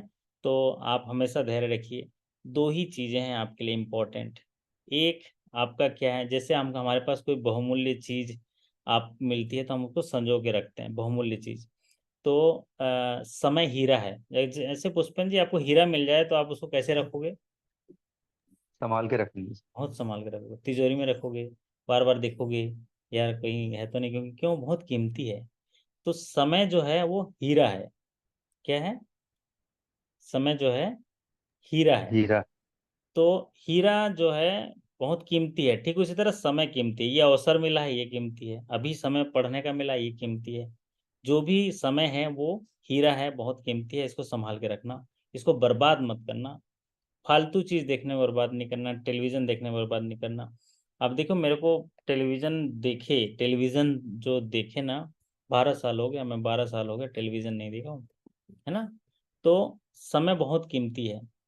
तो अब वो हीरा है। दूसरा है आपका धीरज, वो मोती है। क्या है? मोती। तो समय हीरा है, इसको संभाल के रखिए। और जब भी आपको समय मिले उसका इस्तेमाल कर लीजिए, क्योंकि वो बहुत कीमती है। और फिर भी अगर रिजल्ट नहीं मिले तो मोती धारण कर लीजिए। मोती धारण करना मतलब धैर्य रख लीजिए। मोती धारण करने पर कैसे लगता है? हाँ जी, फौजी प्रदीप जी बताइए, कैसे लगता है? ठंडा लगता है मोती, है ना। मोतियों की माला, तो खुशखबरी है तो ये लो मोतियों की माला। तो मोती आपका धैर्य है और हीरा आपका समय है। तो आपको समय मिला है, उसको हीरा जैसे मुट्ठी में बंद कर लीजिए, उसको संभाल के रखिए, उसका इस्तेमाल जो है करिए। और अगर उस समय का इस्तेमाल कर रहे हैं और अगर आपको सफलता नहीं मिल पा रही है तो मोती धारण कर लीजिए, धैर्य रख लीजिए। फिर जब आपको जरूर उस दोनों का संगम होगा तो सफलता मिलेगी। तो ये आज का मूल मंत्र है। अभी मैं थोड़ा देर आपके साथ हूँ, अभी मैं आपको बता देता हूँ कि आज इंटरव्यू हुए थे कुछ साथियों का।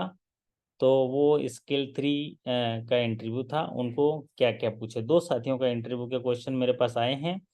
मैं आप लोगों को बता दे रहा हूँ, तो इससे क्या है, आपको एक आइडिया हो जाएगा कि कैसे सवाल पूछे जाते हैं। तो एक साथी थे, उनका इंटरव्यू 15 मिनट चला। पहले साथी थे, उनका इंटरव्यू में जैसे ही गए तो उनको पूछा गया कि आप अभी कहाँ पोस्टेड हैं, आप अभी कहाँ पोस्टेड हैं। देखिए, इंटरव्यूअर भी ना, फाइल उस जो उनके सामने रहती है, उस फाइल में आप पहले से सब लिखे रहते हो। आपका निवास स्थान, आपका जन्म स्थान, आपका सारी चीज़ें बायोडाटा फॉर्म में लिखा रहता है। तो उन्होंने पूछे आप कहाँ पोस्टेड हैं, तो उस जगह के बारे में कोई अच्छी चीज़ पूछ लिया। अब सोचिए आप, फौजी प्रदीप जी, कहाँ पोस्टेड हैं आप? मैं प्रतापगढ़ रीजन में हूँ सर। प्रतापगढ़।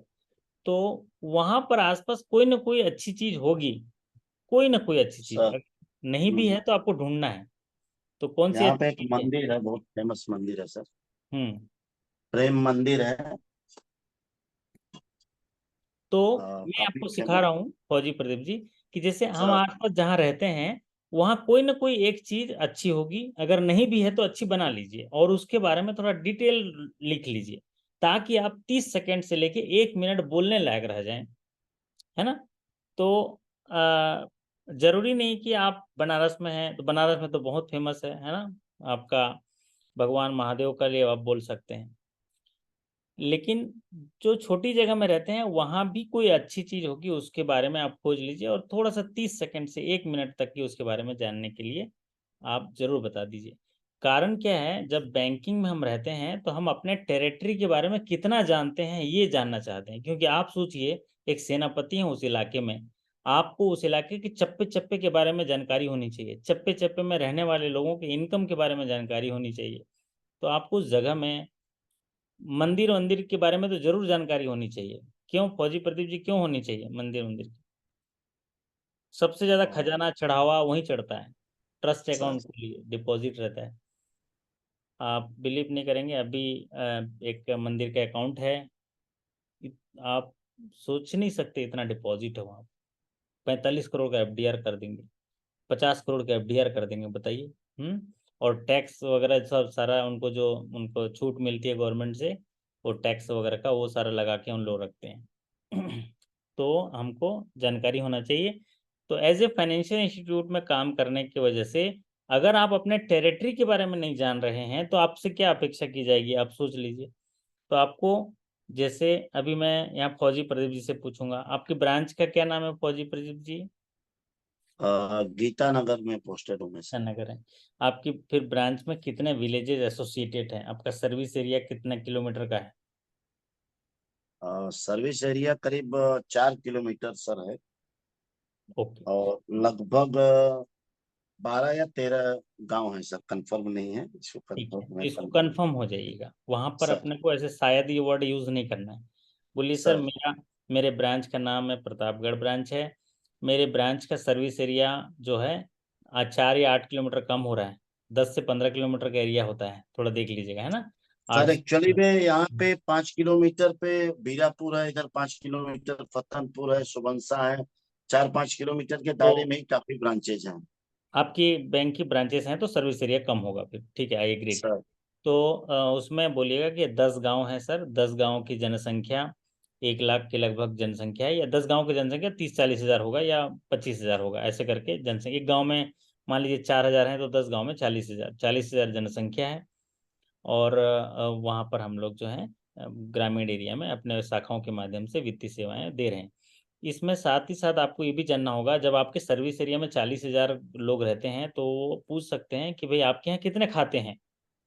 तो आपके यहाँ खाते मतलब सीआईएफ की गिनती होती है, कितने सीआईएफ हैं, क्योंकि एक आदमी के तो 10-10 खाते भी हो सकते हैं। तो सीआईएफ है सर मतलब वो कस्टमर होंगे, कितने कस्टमर है बोलने से सीआईएफ से होगा।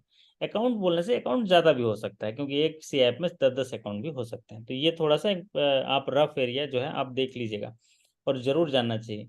दूसरा कंडीशन इसमें ये है कि टॉप मोस्ट डिपोजिटर आपको जरूर आना चाहिए, टॉप मोस्ट एडवांस के जो है बारोवर भी आना चाहिए, कि 2-3 बारोवर के नाम मुँह ज़बानी याद होने चाहिए जिनके डिपॉजिट आपके पास ज़्यादा हैं, सबसे सर टॉप डिपॉजिट हैं और टॉप एडवांसेस हैं।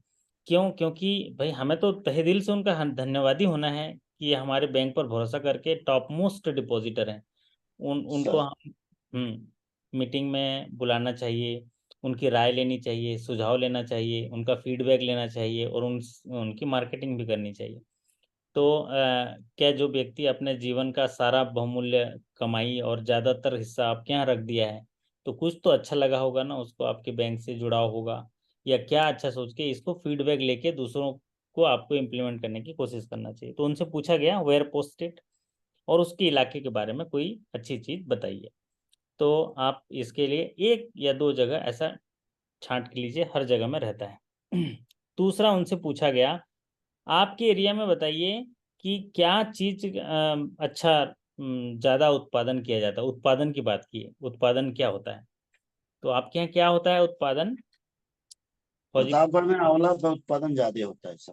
आंवला का उत्पादन होता है, बताइए, है ना, ये बढ़िया है। तो जब थोड़ा आंवला के बारे में औषधि के रूप में इस्तेमाल किया जाता है, खाने में इस्तेमाल, ये थोड़ी बेसिक जानकारी जरा रख लीजिएगा। फिर आंवला का रेट के बारे में भी जानकारी रख लीजिएगा, क्या प्राइस है ना, मैक्सिमम प्राइस क्या चल रहा है, या जो क्या रिटेल प्राइस क्या चल रहा है। मतलब इससे क्या होता है, उनको लगता है कि देखो इनके एरिया में एक उत्पादन ज़्यादा होता है, और इस जो हमारे मतलब अधिकारी कर्मचारी हैं, इसको इनके बारे में जानकारी है पूरा, कि इसका सीजन क्या होता है आंवले का, क्या 12 महीना आता है कि सीजनल है, साल में कितने बार फसल आता है, इसका वैल्यू कितना है, मार्केट में पर क्विंटल रेट क्या चल रहा है, इसके लिए भंडारण की क्या आवश्यकता होती है, फिर किसान इसमें कितना बचत हो पाता है, खर्चा कितना है। तो आंवले में ज़्यादा लागत थोड़ी ना होता है, पेड़ में लगते हैं वो तो। हाँ, पेड़ में लगते हैं, साल में एक ही बार होता है सर, सीजनल है, हम्म, जनरली नवंबर दिसंबर में शुरू हो जाता है। हम्म, और रेट की बात है तो 20-22 रुपए केजी तक मिल जाता है। बहुत बढ़िया। तो ये तो आपको इसके जानकारी, मुरब्बे, अचार बेसिकली बनते हैं सर। बहुत बढ़िया बहुत बढ़िया। तो ये मैं बताया आपको कि ऐसे आपको याद रखना है। तो इसी कड़ी में उनसे पूछा गया कि आपके एरिया में क्या मिलता है, तो साथी ने बताया सर राइस मिलता है और फॉरेस्ट गुड्स मिलते हैं, राइस और फॉरेस्ट गुड। तो उन्होंने बोला कौन सी राइस मिलती है, क्योंकि शायद वो कभी उस जगह में काम किए होंगे जो इंटरव्यू लेने वाले हैं।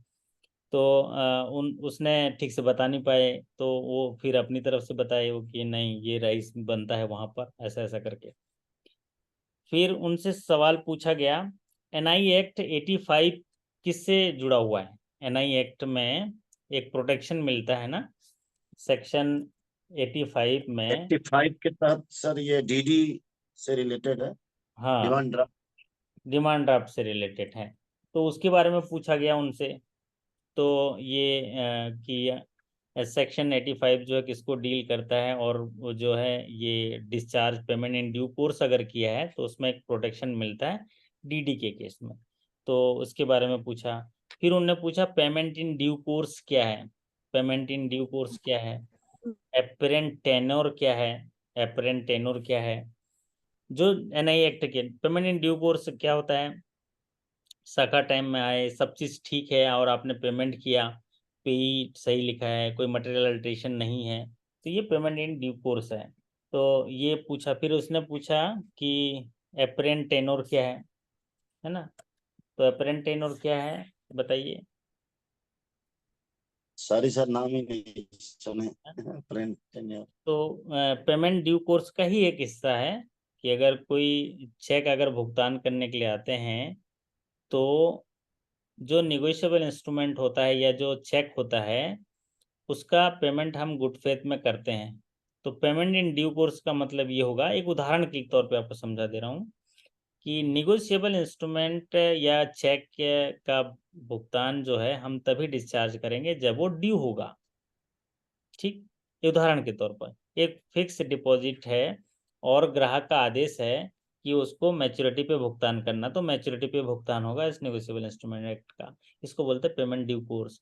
अगर कोई चेक लेके आता है और ग्राहक आदेश कर रहा है कि मेरे खाते में पैसा है, इस चेक को भुगतान कर दीजिए, तो उसको भुगतान करना पेमेंट इन ड्यू कोर्स है। एपरेंट टेन्योर का मतलब क्या होता है, कि चेक में डेट सही डली हो, बैलेंस सही हो, उस एप्लीकेबल हो, उसमें कोई स्टॉप ना हो, इसको बोलते हैं एपरेंट टेन्योर। ठीक है, ये सारी चीज़ें, और वो उसकी वैलिडिटी सही हो, ये होते हैं। तो ये निगोशिएबल इंस्ट्रूमेंट वाला वीडियो देख लेंगे छोटा सा, तो आपको अच्छे से 2-3 बार देख लेंगे तो वोकेबुलरी आ जाएगा। कई चीज़ें हम जानते रहते हैं लेकिन नहीं बोल पाते हैं, क्योंकि उसकी वोकेबुलरी नहीं है। तो इसलिए 2-3 बार इसको देख लीजिएगा। और इंटरव्यू में निगोशिएबल इंस्ट्रूमेंट का 1-2 चीज़ें ऐसी पूछ लेते हैं। क्यों? क्योंकि जब भी हम banking law and practice start करते हैं तो 3 एक्ट है, एक RBI act, banking regulation act और एनआई एक्ट। लेकिन इन तीनों एक्ट में से भले ही सबसे महत्वपूर्ण एक्ट आरबीआई एक्ट और बीआर एक्ट होगा, लेकिन पूछेंगे सवाल एनआई एक्ट के बारे में ज़्यादा, है ना। अगला सवाल उनसे पूछा गया करंट रेशियो क्या है, क्योंकि वो स्केल 3 के लिए जा रहे थे और ब्रांच में लोन सेक्शन देखते थे, तो उनको करंट रेशियो पूछा गया, रेशियो एनालिसिस के बारे में। फिर उन्होंने बोला कि current asset divided by current liability, तो बोले करंट एसेट क्या होता है, करंट लायबिलिटी क्या होता है पूछा गया। डीएससीआर क्या है पूछा गया। और आपका रेपो रेट क्या है ये पूछा गया, तो रेपो रेट उन्होंने अच्छा बताया, तो उन्होंने बोला अच्छा बताओ रिवर्स रेपो रेट क्या होता है। फिर उन्होंने बोला कि एडवांस में काम किए हो, तो हाँ बोले एडवांस में काम किए हैं। तो कौन सा आपको लोन करने में आनंद आता है, इस तरह का सवाल पूछा, प्रैक्टिकल सवाल। वो ये जानना चाह रहे थे कि मतलब इसको कौन सा लोन करने में, तो ऐसे में थोड़ा डिप्लोमेटिक आंसर देना है। वैसे सर मुझे तो आनंद आता है उसमें कि जहाँ पर मेरी पोस्टिंग है वहाँ पर रहने वाले लोगों का एरिया प्रोफाइलिंग करके, उनके नीड एसेस करके, उनके लायक जो सुटेबल प्रोडक्ट है उसको डिस्बर्स करने में हमें अच्छा लगता है। क्यों? क्योंकि वो ग्राहक खुश हो जाते हैं ना सर हमारे लोन देने से, तो फिर उनका जो खुशी देखकर हमें जो आनंद आता है वो बड़ा मजा आता है। ये आपको फंसाने के लिए कोशिश करते हैं कि कौन सा लोन करने में मजा आता है, तो आप बोलोगे जैसे हमारे कोई साथी बोलेगा कि सर हाँ हाउसिंग लोन करने में मजा आता है। वो क्यों ऐसा बोल रहा है? क्योंकि हाउसिंग लोन सिक्योर है, कल ट्रांसफर भी हो जाएगा तो कुछ नहीं होगा। तो इसमें बोलेंगे ये रिस्ट्रिक्टेड बंदा है, ये अपने आप को बांध के रखा है, हाउसिंग लोन करेगा। और जो मैंने बताया, क्या बोला मैंने, आप बताइए फौजी प्रदीप जी, मैंने उत्तर क्या दिया?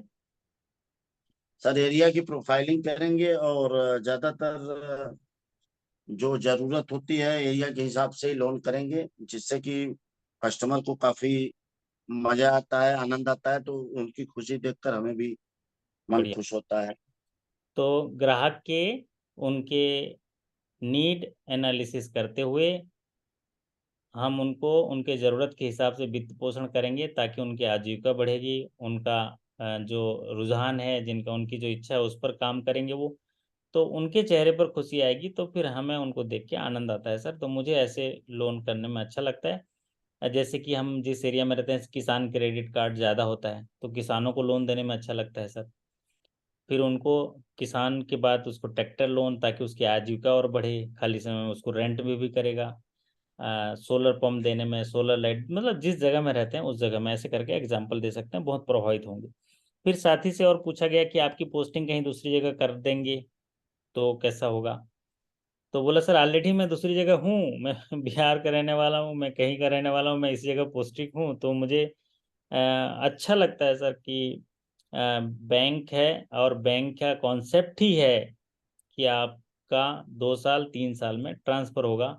क्यों? क्योंकि यहाँ पर ट्रांसपेरेंसी और कॉन्फिडेंशियल होने की वजह से, दूसरा जो भी फाइनेंशियल मैटर्स होते हैं, तो यहाँ पर फेयर डीलिंग होने की वजह से यहाँ पर एक अधिकारी को ज़्यादा समय तक रखा नहीं जाता है। इसीलिए मैं मानसिक रूप से पहले से ही तैयार हूँ कि मेरा समय समय पर तबादला होता रहेगा। इसको मैं पॉजिटिव मैनर से देखता हूँ कि जिस भी जगह मेरा ट्रांसफ़र होगा, मेरे को नए लोगों से मुलाकात होगी, नई एनर्जी मिलेगी मुझे, नए चीज़ों को, नई संस्कृति को, नई जगह को देखने सीखने का मौका मिलेगा। साथ ही साथ नए नए जगह में नए उत्पादन होते हैं, नए किस्म के वहाँ पर आय के साधन मिलते हैं, उनको भी सीखने का मौका मिलेगा और मेरा तजुर्बा बढ़ेगा। ये तजुर्बा जो है मेरी नई जिम्मेदारी जो मिलेगी बैंक में, उसको निभाने में सहायक होगी। तो कैसा रहेगा? बहुत ही अच्छा सर। बहुत ही अच्छा रहेगा, ठीक है। चलिए, तो ये पॉजिटिव आंसर हुआ। कई लोग सीधा ऑनलाइन आंसर दे देते हैं, ठीक है सर चला जाऊंगा, और वो भी थोड़ा बॉडी में रुका हुआ, अच्छा यार चले जाएंगे ऐसा। तो थोड़ा भाव भी नजर आया आप में। तो आप बोलना सर मैं ऑलरेडी अपने जगह से बाहर हूँ, और मैं जिस जगह से बिलोंग करता हूँ उस जगह में तो मेरी कभी पोस्टिंग ही नहीं हुई, क्योंकि मेरी शाखा तो हमारे ब्रांच की है नहीं। और मैं मानसिक रूप से तैयार हूँ, गृह त्याग किया हूँ, मोदी जी जैसा, है ना, देश समाज सेवा सर में प्रधान सेवक हूँ मैं, ऐसे बोल रहे हैं, प्रधान सेवक हूँ। अच्छा, बोले ठीक है। और उनसे पूछा गया, वो दूसरे बैंक में काम करके दूसरी जगह आए थे, तो उनसे बेनिफिट पूछा गया, क्या डिफरेंस पूछा गया। और जब भी डिफरेंस पूछा जाएगा या किसी में अंतर पूछा जाएगा, तो आप हमेशा ध्यान रखना, नेगेटिव चीज़ों की चर्चा मत करना। आपने जिस इंस्टीट्यूट के लिए जा रहे हैं या अपने बारे में जा रहे हैं, तो उसकी पॉजिटिव चीज़ों को विनम्रता से रखने की कोशिश करना। 12-15 मिनट बहुत हो जाते हैं इंटरव्यू में, पसीना छूट जाता है ना। ज़्यादातर तजुर्बा ये देखा गया है कि अगर 15 मिनट से ऊपर होने लगे ना, तो इंटरव्यू देने मतलब देने वाले को लगता है कि क्या ही हो गया, मेरे को तो ईडी ने बुला लिया, सीबीआई ने बुला लिया, अब तो ये गिरफ्तार करके ही छोड़ेंगे, अब तो मुश्किल है मेरा घर जाना, ऐसे लगता है। ठीक है, तो आप को उतना कला कौशल देखना। देखिए अभी मेरे साथ आप बैठे हुए हैं, जब से मैं सेशन खत्म किया, कितना मिनट हो गया? तो ये मैं आपको सिखाता भी हूँ आपको धैर्य रखने के लिए, कि आपको धैर्य रखना है। वहाँ भी 15-20 मिनट आप धैर्य के साथ आंखों में आंखें मिला के इत्मीनान से आप जो है बातें करके आप उसको गुजार लेना, और ईश्वर का धन्यवाद करना कि भगवान मैं जो पहले सीखा था वो आज काम आया। अच्छा, अगले एक साथी, अब इनका खत्म हो गया, इनसे तकरीबन 1 2 3 4 5 6। अच्छा, ये फेमा और फेरा के बारे में भी सवाल पूछा गया। फेमा और फेरा में क्या अंतर है? फॉरेन जो regulation, foreign exchange foreign management act exchange, है, फॉरेन एक्सचेंज रेगुलेशन एक्ट है सर। हाँ, इनमें इनको बोला कि पहले कौन आया था और पहले बाद फेमा कौन बाद आएगा में था, फेमा है। है ना? और दोनों में थोड़ा सा डिफरेंस बताइए, इस तरह का अंतर पूछा था, है ना? तो उन्होंने जितना मालूम था, अगर मान लीजिए आपको एक मालूम है तो एक बता दीजिएगा, है ना? और अभी जितना उनको पता है वो देख लीजिएगा, ऐसा करके उन्होंने बोला। और फिर अगर मान लीजिए डील नहीं करते हैं तो नहीं करते हैं बोल दीजिएगा। तो हमारे साथी ने इतना बताया कि sir, foreign exchange regulation act था, जिसको और अच्छे से ऑर्डरली फॉरेन ट्रेड डील करने के लिए और अच्छे से उसको सुव्यवस्थित तरीके से मैनेजमेंट में बदला गया, रेगुलेशन से बदल के मैनेजमेंट में बदला गया। इसको बोलते हैं फेमा, इसको फेरा को फेमा में किया गया। मैनेजमेंट प्रबंध करना, उनके लिए संसाधन जुगाड़ना, उनको बंदोबस्त देना, उनके लिए इंफ्रास्ट्रक्चर देना। और रेगुलेशन का मतलब क्या हुआ फौजी जी? रेगुलेशन का मतलब है कानून बनाना, कानून बनना हो, कानूनी तरीके से था फेरा, और काफी रेस्ट्रिक्शंस थे, जिससे restriction। काफी मतलब ट्रेड अच्छा नहीं हो पाता था बिजनेस, इसलिए फेमा खुले है, उससे लिबरलाइज कर दिए, थोड़ा मतलब लिबरल टाइप कर दिए। लिबरल कर दिए, कोई फॉरेन एक्सचेंज को इधर से उधर ले जा सके, और ये प्रबंध किया, उनके लिए व्यवस्था बनाई। ठीक है, मान लीजिए कोई पढ़ने के लिए जा रहा है तो भाई 2.5 लाख US$ है, तो थोड़ा जितना भी एस्टिमेट है उतना ले जाए। कोई हेल्थ के लिए जा रहा है तो इतना भी ले, ये सारी चीजें थोड़ी थोड़ी इतना 2 बताने के बाद वो जान जाएंगे जो मैंने बताया, है ना? चलिए, अब अगले साथी को एक सवाल, जो अगले साथी जो थे उनसे सवाल पूछा गया। इनका 5 मिनट चला, दूसरे साथी का, इनका जो है 12 से 15 मिनट चला पहले साथी का। और उनसे कितने सवाल पूछे गए? 13 सवाल पूछे गए। और दूसरे साथी से 8 सवाल पूछे गए, लेकिन 5 मिनट के अंदर सवाल पूछे गए। 5 मिनट ही उनका वीडियो कॉन्फ्रेंसिंग से जो है उनका इंटरव्यू हुआ। पहले पूछा कि रिलेशनशिप बैंक में क्या क्या होते हैं? रिलेशनशिप मतलब वही बैंकिंग रिलेशनशिप। तो क्या रिलेशनशिप होते हैं फौजी प्रदीप जी बैंक में? ये रिश्ता क्या कहलाता है? बैंक और कस्टमर के रिलेशंस होते हैं सर, अलग अलग चीजों के लिए। जैसे अगर वो कस्टमर कोई डिपॉजिट करता है तो उस समय कस्टमर क्रेडिटर है, बैंक डेबिटर हो जाता है। बैंक अगर लोन दे रहा है किसी बारोवर को तो तो बैंक इसको उस इस समय। तरीके से नहीं बताना है, इसको इस तरह से बताएगा। जैसे ये साथी को सवाल पूछा कि रिलेशनशिप बैंक में होता है, तो बोलना सर, बैंक एक ऐसी इंडस्ट्री है जहां पर रिलेशनशिप ही होता है जिससे हम बैंकिंग करते हैं। क्या होता है? रिलेशनशिप ही होती है कस्टमर रिलेशनशिप भी से, होता है जिससे हम बैंकिंग हम करते हैं। बैंकिंग करते हैं। पूरा बैंकिंग रिलेशनशिप पर है महोदय। सबसे पहले हम रिलेशन बनाते हैं, रिलेशन बनने के बाद ग्राहक को भरोसा आता है, फिर वो अपना सारा पैसा बैंक में रखता है, और बैंक को भी भरोसा आता है उसके रिलेशनशिप को देखते हुए, फिर उसको बैंक जो है पूरा पैसा देती है, जरूरत पे उसको मदद करने के लिए, वित्तीय सहायता करने के लिए, आजीविका करने के लिए, आय बढ़ाने के लिए, समाज के जो कोई प्रोजेक्ट का फाइनेंस करती है। तो जैसी हम सेवा देते हैं वैसा संबंध बनता है। तो विभिन्न विभिन्न प्रकार के हमारे संबंध होते हैं, और उन संबंध की जिम्मेदारी बैंकर को निभानी होती है। जैसे कि चेक कलेक्शन के लिए आया तो हम एजेंट बन जाते हैं। अगर कोई ग्राहक बैंक में आया, उसका कोई सामान भूल गया तो हम ट्रस्टी हो जाते हैं। अगर कोई डीडी बनाने के लिए आया, पैसा अभी दिया है, तो जो है हम एजेंट हो जाते हैं, वो प्रिंसिपल हो जाता है। जब पेई के लिए आता है तो ट्रस्टी बेनिफिशियरी हो जाते हैं। अगर किसी ने भरोसा करके हमारे पास बैंक में रखा, ऐसी 2-3 चीज बता देंगे तो जान जाएंगे। भाव मेरा ये समझ लीजिए जो मैंने शुरुआत करी। ठीक है, तो अच्छा रहेगा ऐसा बोलेंगे तो, है ना? प्रभावित होंगे आप। बिल्कुल सही सही। दूसरे साथी से फिर एनआई एक्ट के बारे में पूछा। यार एनआई एक्ट क्या बला है, बैंक में कहाँ कहाँ काम आता है, बताओ। एनआई एक्ट के बारे में पूछ लिया। तो यहाँ पर अगर आपसे ऐसा पूछा जाए तो सर, बैंक में एनआई एक्ट ही काम आता है, क्या बोलेंगे फौजी प्रदीप जी? बैंक में एनआई एक्ट ही काम आता है। हाँ, क्यों? क्योंकि बैंक में हम हर घड़ी निगोशिएशन करते हैं। क्या करते हैं? निगोशिएशन करते हैं। निगोशिएशन का मतलब क्या है? इसके आदेश का उसको पालन करना है, इसको इसका पैसा दे देना, उसको इसका पैसा दे देना, उसको ऐसा ट्रांसफर कर देना, वैसा। ये क्या है? सब निगोशिएशंस है। तो सर बैंक में निगोशिएशन ही करते हैं, इसलिए बैंक में एनआई एक्ट ही काम आता है।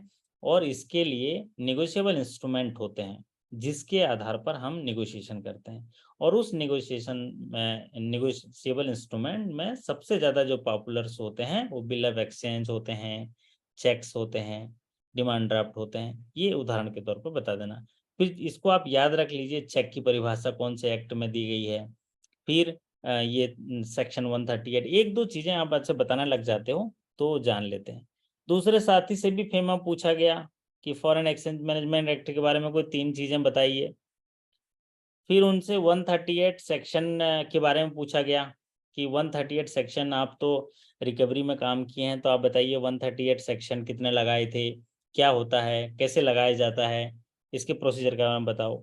फिर वो रिलेशनशिप मैनेजर भी उन्होंने प्रोफाइल में कभी थे, तो उन्होंने उनसे पूछा गया कि आप बताइए कि आप कासा डिपॉजिट मोबिलाइजेशन कैसे करते हैं और कासा क्यों करना चाहिए, ऐसा बोला। तो कासा क्यों करना चाहिए फौजी प्रदीप जी? यहाँ तो फौजी प्रदीप जी का पूरा इंटरव्यू ही हो गया है ना, सर कि हमने इसीलिए इनको रोका भी था आखिर तक, नहीं तो ये चले जाते, है ना। ओके। नहीं सर, जाते नहीं, आपका क्लास जाते होता है तो सोचते हैं कुछ ना कुछ सीखने के लिए जरूर मिलेगा। हाँ, कासा इसलिए करते हैं कि कासा बहुत ही कम रेट ऑफ इंटरेस्ट पर होता है और इससे बैंक का प्रॉफिट ज्यादा होता है सर। इसको थोड़ा दूसरे तरीके से बोलिएगा सर। कासा बैंकिंग इंडस्ट्री में एक ऐसा भाग होता है जो करंट अकाउंट और सेविंग अकाउंट के ग्राहकों से बनता है। तो बैंकिंग इंडस्ट्री के 2 मूलभूत काम होते हैं महोदय, एक होता है पब्लिक से डिपॉजिट लेना और उसी डिपॉजिट को पब्लिक को लोन के रूप में देना या इन्वेस्टमेंट करना, और हमको इस व्यापार को, इस बिजनेस को हम बैंकिंग बिजनेस कहते हैं। तो करंट अकाउंट और सेविंग अकाउंट जो है ये कासा में आते हैं, क्योंकि इसमें लागत होती है कम, इसमें हमारा एक्सपेंड खर्चा होता है कम। करंट अकाउंट में हम किसी प्रकार का इंटरेस्ट नहीं देते हैं, सेविंग अकाउंट में हम कम से कम इंटरेस्ट देते हैं, 2.75% इंटरेस्ट देते हैं, या अभी जो आपका ताजा चल रहा होगा उसको बोल दीजिएगा। महोदय, कासा हमारे लिए बहुत इंपॉर्टेंट इसलिए है क्योंकि कासा में जो भी ग्राहक होते हैं वो हमारे साथ बहुत ज़्यादा इंटरेक्शन करते हैं। क्यों? क्योंकि उनका ट्रांजेक्शन बहुत ज़्यादा करते हैं, और जब हमारे साथ इंटरेक्शन करते हैं तो हमारे साथ आयाम खुलते हैं थर्ड पार्टी उन प्रोडक्ट करने के लिए, बार बार बैंक में आते हैं, है ना। तो उनका भरोसा हमारे पास ज़्यादा रहता है क्योंकि उनको ज़्यादा बार बैंक आना पड़ता है। तो ग्राहक सेवा हमारी अगर अच्छी होती है तो कासा हमारा बढ़ता है, एक बहुमूल्य कारण है सर। और दूसरा कि अगर हम ग्राहक से अच्छे से कनेक्ट हो पाते हैं तो वो बार बार आएगा, है ना। अगर हम ग्राहक से कनेक्ट नहीं हुए, एक बार थोड़ा तनातनी हो गया तो बताओ, बोले वो थोड़ा बहुत 100 रुपए छोड़ के बाकी पैसा निकाल के चला जाएगा। क्यों? क्योंकि आज तनातनी हुई है, कल कहाँ से चेहरा दिखेगा वो या दिखाएगा। तो एक कस्टमर सर्विस का एक प्रतिबिंब है सर कासा, इसलिए हम कासा पे हम ज़्यादा काम करते हैं, क्योंकि अगर कासा अच्छा है तो हमारी ग्राहक सेवा अच्छी है, या हमारी बैंक की मूलभूत सेवा अच्छी है, या हमारे सारे जो आपका ओहरा है हमारे बैंक का वो अच्छा है, इसलिए ग्राहक का भरोसा है। और जब कासा में पैसा रहता है तो उसमें लागत कम होने की वजह से हमें स्प्रेड रेट अच्छा मिलता है, हमारे इंटरेस्ट इनकम में फ़ायदा होता है। अगर इतना भी बता पाए 30 सेकंड में तो बात वो समझ जाएंगे कि हम क्या कहना चाह रहे हैं, बोलेंगे। और दूसरा, मोबिलाइजेशन कैसे करते हैं? तो मोबिलाइजेशन के लिए आप बोलिएगा कि सर कैंप लगाते हैं, हम सर्वे करते हैं, पता करते हैं कि हमारी एरिया में किस जगह के लोग कम आते हैं। क्या बोलेंगे फौजी प्रदीप जी? हमारे एरिया में किस जगह के लोग कम आते हैं? कैसे पता चलेगा? बाहर जाके सर्वे और कराएंगे कि यार ये जो पठानपुर के एरिया में है यार, उधर के लोग तो आते ही नहीं हमारे बैंक के, तो फिर आपको पता चलेगा कि वहाँ के लोग तो खाता ही नहीं खोले हैं आपके यहाँ, है। तो आपको उस जगह में जाके 2 दिन कैंप लगा के, है ना, अपना बैंक बड़ौदा बैंक, अपना बैंक मध्यांचल बैंक, है ना, ऐसा करके कैंप लगा के हम लोग खाता खोलते हैं, उनको जागरूक करते हैं, फाइनेंशियल लिटरेसी देते हैं। आजकल ये जैसे मध्यांचल बैंक है ना, पुष्पेंद्र जी हैं कि चले गए? है सर। हाँ, तो पुष्पेंद्र जी क्या करते हैं, ये नुक्कड़ नाटक करते हैं आपके मध्यांचल वाले, है ना, करते हैं कि नहीं? जी सर, जी सर। गांव में जाके ऐसे डमरू बजाएंगे बैंक के सामने एक टेंट लगा के, मैं तो वीडियो देखा हुआ आपके बैंक का। सर न- करते हैं। और वो आओ बहन जी, आओ दीदी जी, बैंक आओ, क्या क्या तो गाना गाते हैं, मुझे नहीं आ रहा है लिरिक्स, उसका याद नहीं आ रहा है, तो मैंने वो देखा ये क्या हो रहा है। उस एरिया में लोगों को जागृत करने, नाटक के माध्यम से बैंक के बारे में बताने, फिर आप लोग रोड शो कर लेते हैं या ई रिक्शा में माइक लगा लेते हैं। ये स्ट्रेटजी बता रहा हूँ, अगर ऐसे पूछे तो आप ये स्ट्रेटजी बता दीजिए कि सर हम क्या करते हैं, अनबैंक एरिया में ई रिक्शा में हमारे पोस्टर लगा देते हैं, अकाउंट ओपनिंग फॉर्म लगा देते हैं, और उसमें पहले से वॉइस रिकॉर्ड कर लेते हैं, वो बोलता रहता है, और इसकी प्रॉपर परमिशन लेके हम लोग वहाँ पर सर्वे कराते हैं। और जब हम परमिशन मांगने जाते हैं हमें मिल जाता है सर, क्योंकि हम उस समाज कल्याण के लिए वहाँ पर उनको फाइनेंशियल लिटरेसी फैलाते हैं। तो ये अच्छा रहेगा। फौजी प्रदीप जी, याद हो गया कासा के बारे में? बिल्कुल सही। ठीक है। अब आता है करंट रेशियो। फिर उनसे पूछा करंट एसेट पूछा, और इनसे पूछा आउटसाइड लाइबिलिटी क्या है और कंटिंजेंट लाइबिलिटी क्या है। बस इतनी सारी चीजें पूछी, मतलब ज्यादातर ये 8-9 क्वेश्चन पूछा 5 मिनट में। तो 2 साथियों का इंटरव्यू का मैंने ये चीज बता दिया। साथ ही साथ हमारे इन साथियों का हौसला अफजाई भी हो गया, जो साथियों ने एग्जाम दिए, और जो हो गया सो हो गया। उम्मीद को कभी खोया नहीं करते, साहिल अगर हो दूर तो रोया नहीं करते, और रखते हैं तड़प जो दिल में कुछ पाने की, उन लोग रातों को भी सोया नहीं करते, रातों को भी सोया नहीं करते। तो हमारे अंदर एक तड़प है अच्छी चीज पाने के लिए, समाज में अपना गौरव बढ़ाने के लिए, अपने परिवार, मम्मी पापा माता पिता जो है गर्व करेंगे, उसके लिए हमको एक मौका मिला है। तो इसीलिए हम रात को जगे हैं। ये देखो बबलू यादव भले कुछ नहीं बोल रहे हैं लेकिन जगे हैं, है ना। तेरा पीछा ना छोड़ेंगे हम जब तक सफल होंगे, ऐसा करके यहाँ पर हैं, और सफल तो हो ही गए हैं वो। ठीक है। तो आशा करता हूँ कि काफ़ी कुछ आपको समझ में आया होगा। कोई एक ऐसी नई चीज़ जो आपको समझ में आई हो या अच्छा लगा हो, एक कोई नई चीज़ जो आप नहीं जानते थे, थोड़ा जान पाए, फौजी प्रदीप जी एक कोई चीज़ बता दीजिए आज के सेशन से। सर आज के क्लास में तो लास्ट में कासा के बारे में मतलब जानते हैं, लेकिन हम उस चीजों को बोल नहीं पाते हैं तरीके से। और अगर वही चीज तरीके से अगर बोलें तो और अच्छा लगता है। और जैसे मार्केट वगैरह में है, कोई चीज अगर सेव कोई साफ सुथरा अच्छे से डेकोरेट करके रखता है तो उसकी बिक्री ज्यादा होती है। तो ऐसे ही हमें लग रहा है कि इंटरव्यू में हमें अपने आप को ऐसे सजा के रखना पड़ेगा ताकि रख अपने आप को अच्छा कर पाए। बहुत बढ़िया। पुष्पेंद्र जी, कोई एक आध चीज़ आज अच्छा आपको सीखने मिला? सर यही मिला कि सर जब क्वेश्चन पूछे जाए तो हमें ये पता होना चाहिए किस क्वेश्चन का आंसर कम देना है और किसको अच्छे से शब्दों में सजा के देना है। बहुत बढ़िया, है ना। और मना भी करना है, अगर मान लीजिए आपको बहुत डिटेल में नहीं पता है, जैसे फेमा के बारे में पूछ लिया, तो फॉरेन एक्सचेंज के बारे में थोड़ा सा बोलना, सर पढ़ा हूँ सर बट मैं इतना डिस्क्राइब नहीं कर पाऊंगा, क्षमा चाहता हूँ, मैं जाके देख लूंगा सर। बट मुझे इतना पता है सर कि फॉरेन एक्सचेंज को मैनेजमेंट करने के लिए एक एक्ट बनाया गया है, जिसमें नियम पुस्तिकाएं बनाई गई हैं कि ताकि हमारे देश में ऑर्डरली फॉरेन एक्सचेंज का व्यापार हो पाए। हमारे लोग देश विदेश में फैले हुए हैं, वो फॉरेन एक्सचेंज का आवागमन सही से कर पाएं, इसके लिए प्रबंधन के लिए व्यवस्थाएं बनाई गई सर। और फॉरेन ट्रेड को ऑर्डरली जो है ठीक तरीके से बढ़ाने के लिए, क्योंकि देश में जब भी उत्पादन बढ़ता है तो वो उसके निर्यात होते हैं और विदेशी मुद्रा हमारे देश में आता है।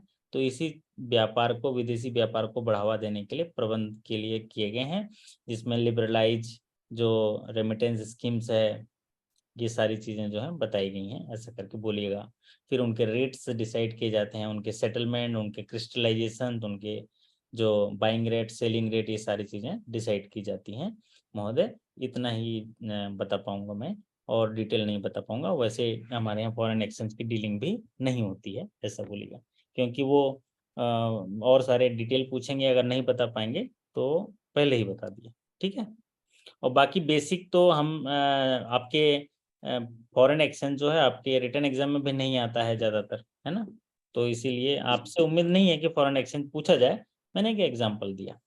ज़्यादातर आप लोगों को किस में ग्रिल करते हैं, वो लोन में करते हैं। क्या करते हैं फौजी प्रदीप जी? सर लोन में। लोन में करते हैं और ब्रांच के बिजनेस फिगर पे ज्यादा वो करते हैं। तो लोन जितने इसलिए करते भी हैं क्योंकि आप लोग ज्यादातर कैश डील करते हैं, ऑपरेशन डील करते हैं। सर तो इसके लिए एक तुरुप का इक्का ये है कि हम पहले से ही 2 लोन पढ़ के जाएं पूरी तरह से, किसान क्रेडिट कार्ड, एसएचजी और कोई सा पर्सनल लोन, शिक्षक लोन, पर्सनल लोन, ये पढ़ के जाएं 3 लोन, और भी कंठस्थ पढ़ के जाएं, 2 बार पढ़ लें। अभी फौजी प्रदीप जी को मैं देखा ये 2-3 बार रिपीट करते हैं, स्क्रिप्ट लिखे रहते हैं, अच्छी बात है, सभी लोग ऐसा कर रहे होंगे, आशा करता हूँ ऐसा आप भी करिए।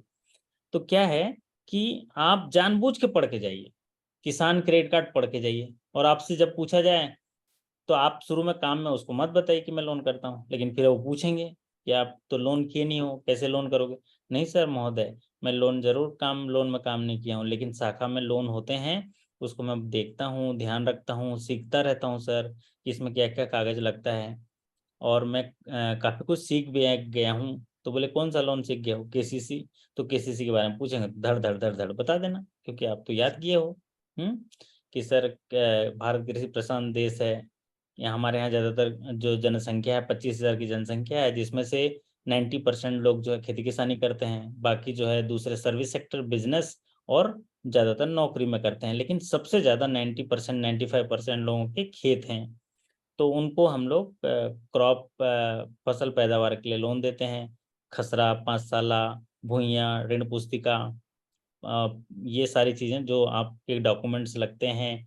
फिर स्केल ऑफ फाइनेंस, साथ ही साथ थोड़ा स्केल ऑफ फाइनेंस भी जान लीजिए, जो फसल ज्यादा चलाई जाती है, 1 एकड़ में कितना मिलता है, ठीक है। तो बढ़िया हो जाएगा, मतलब जानबूझ के हम तैयार करके जाएंगे। केसीसी हो गया, एसएचजी हो गया।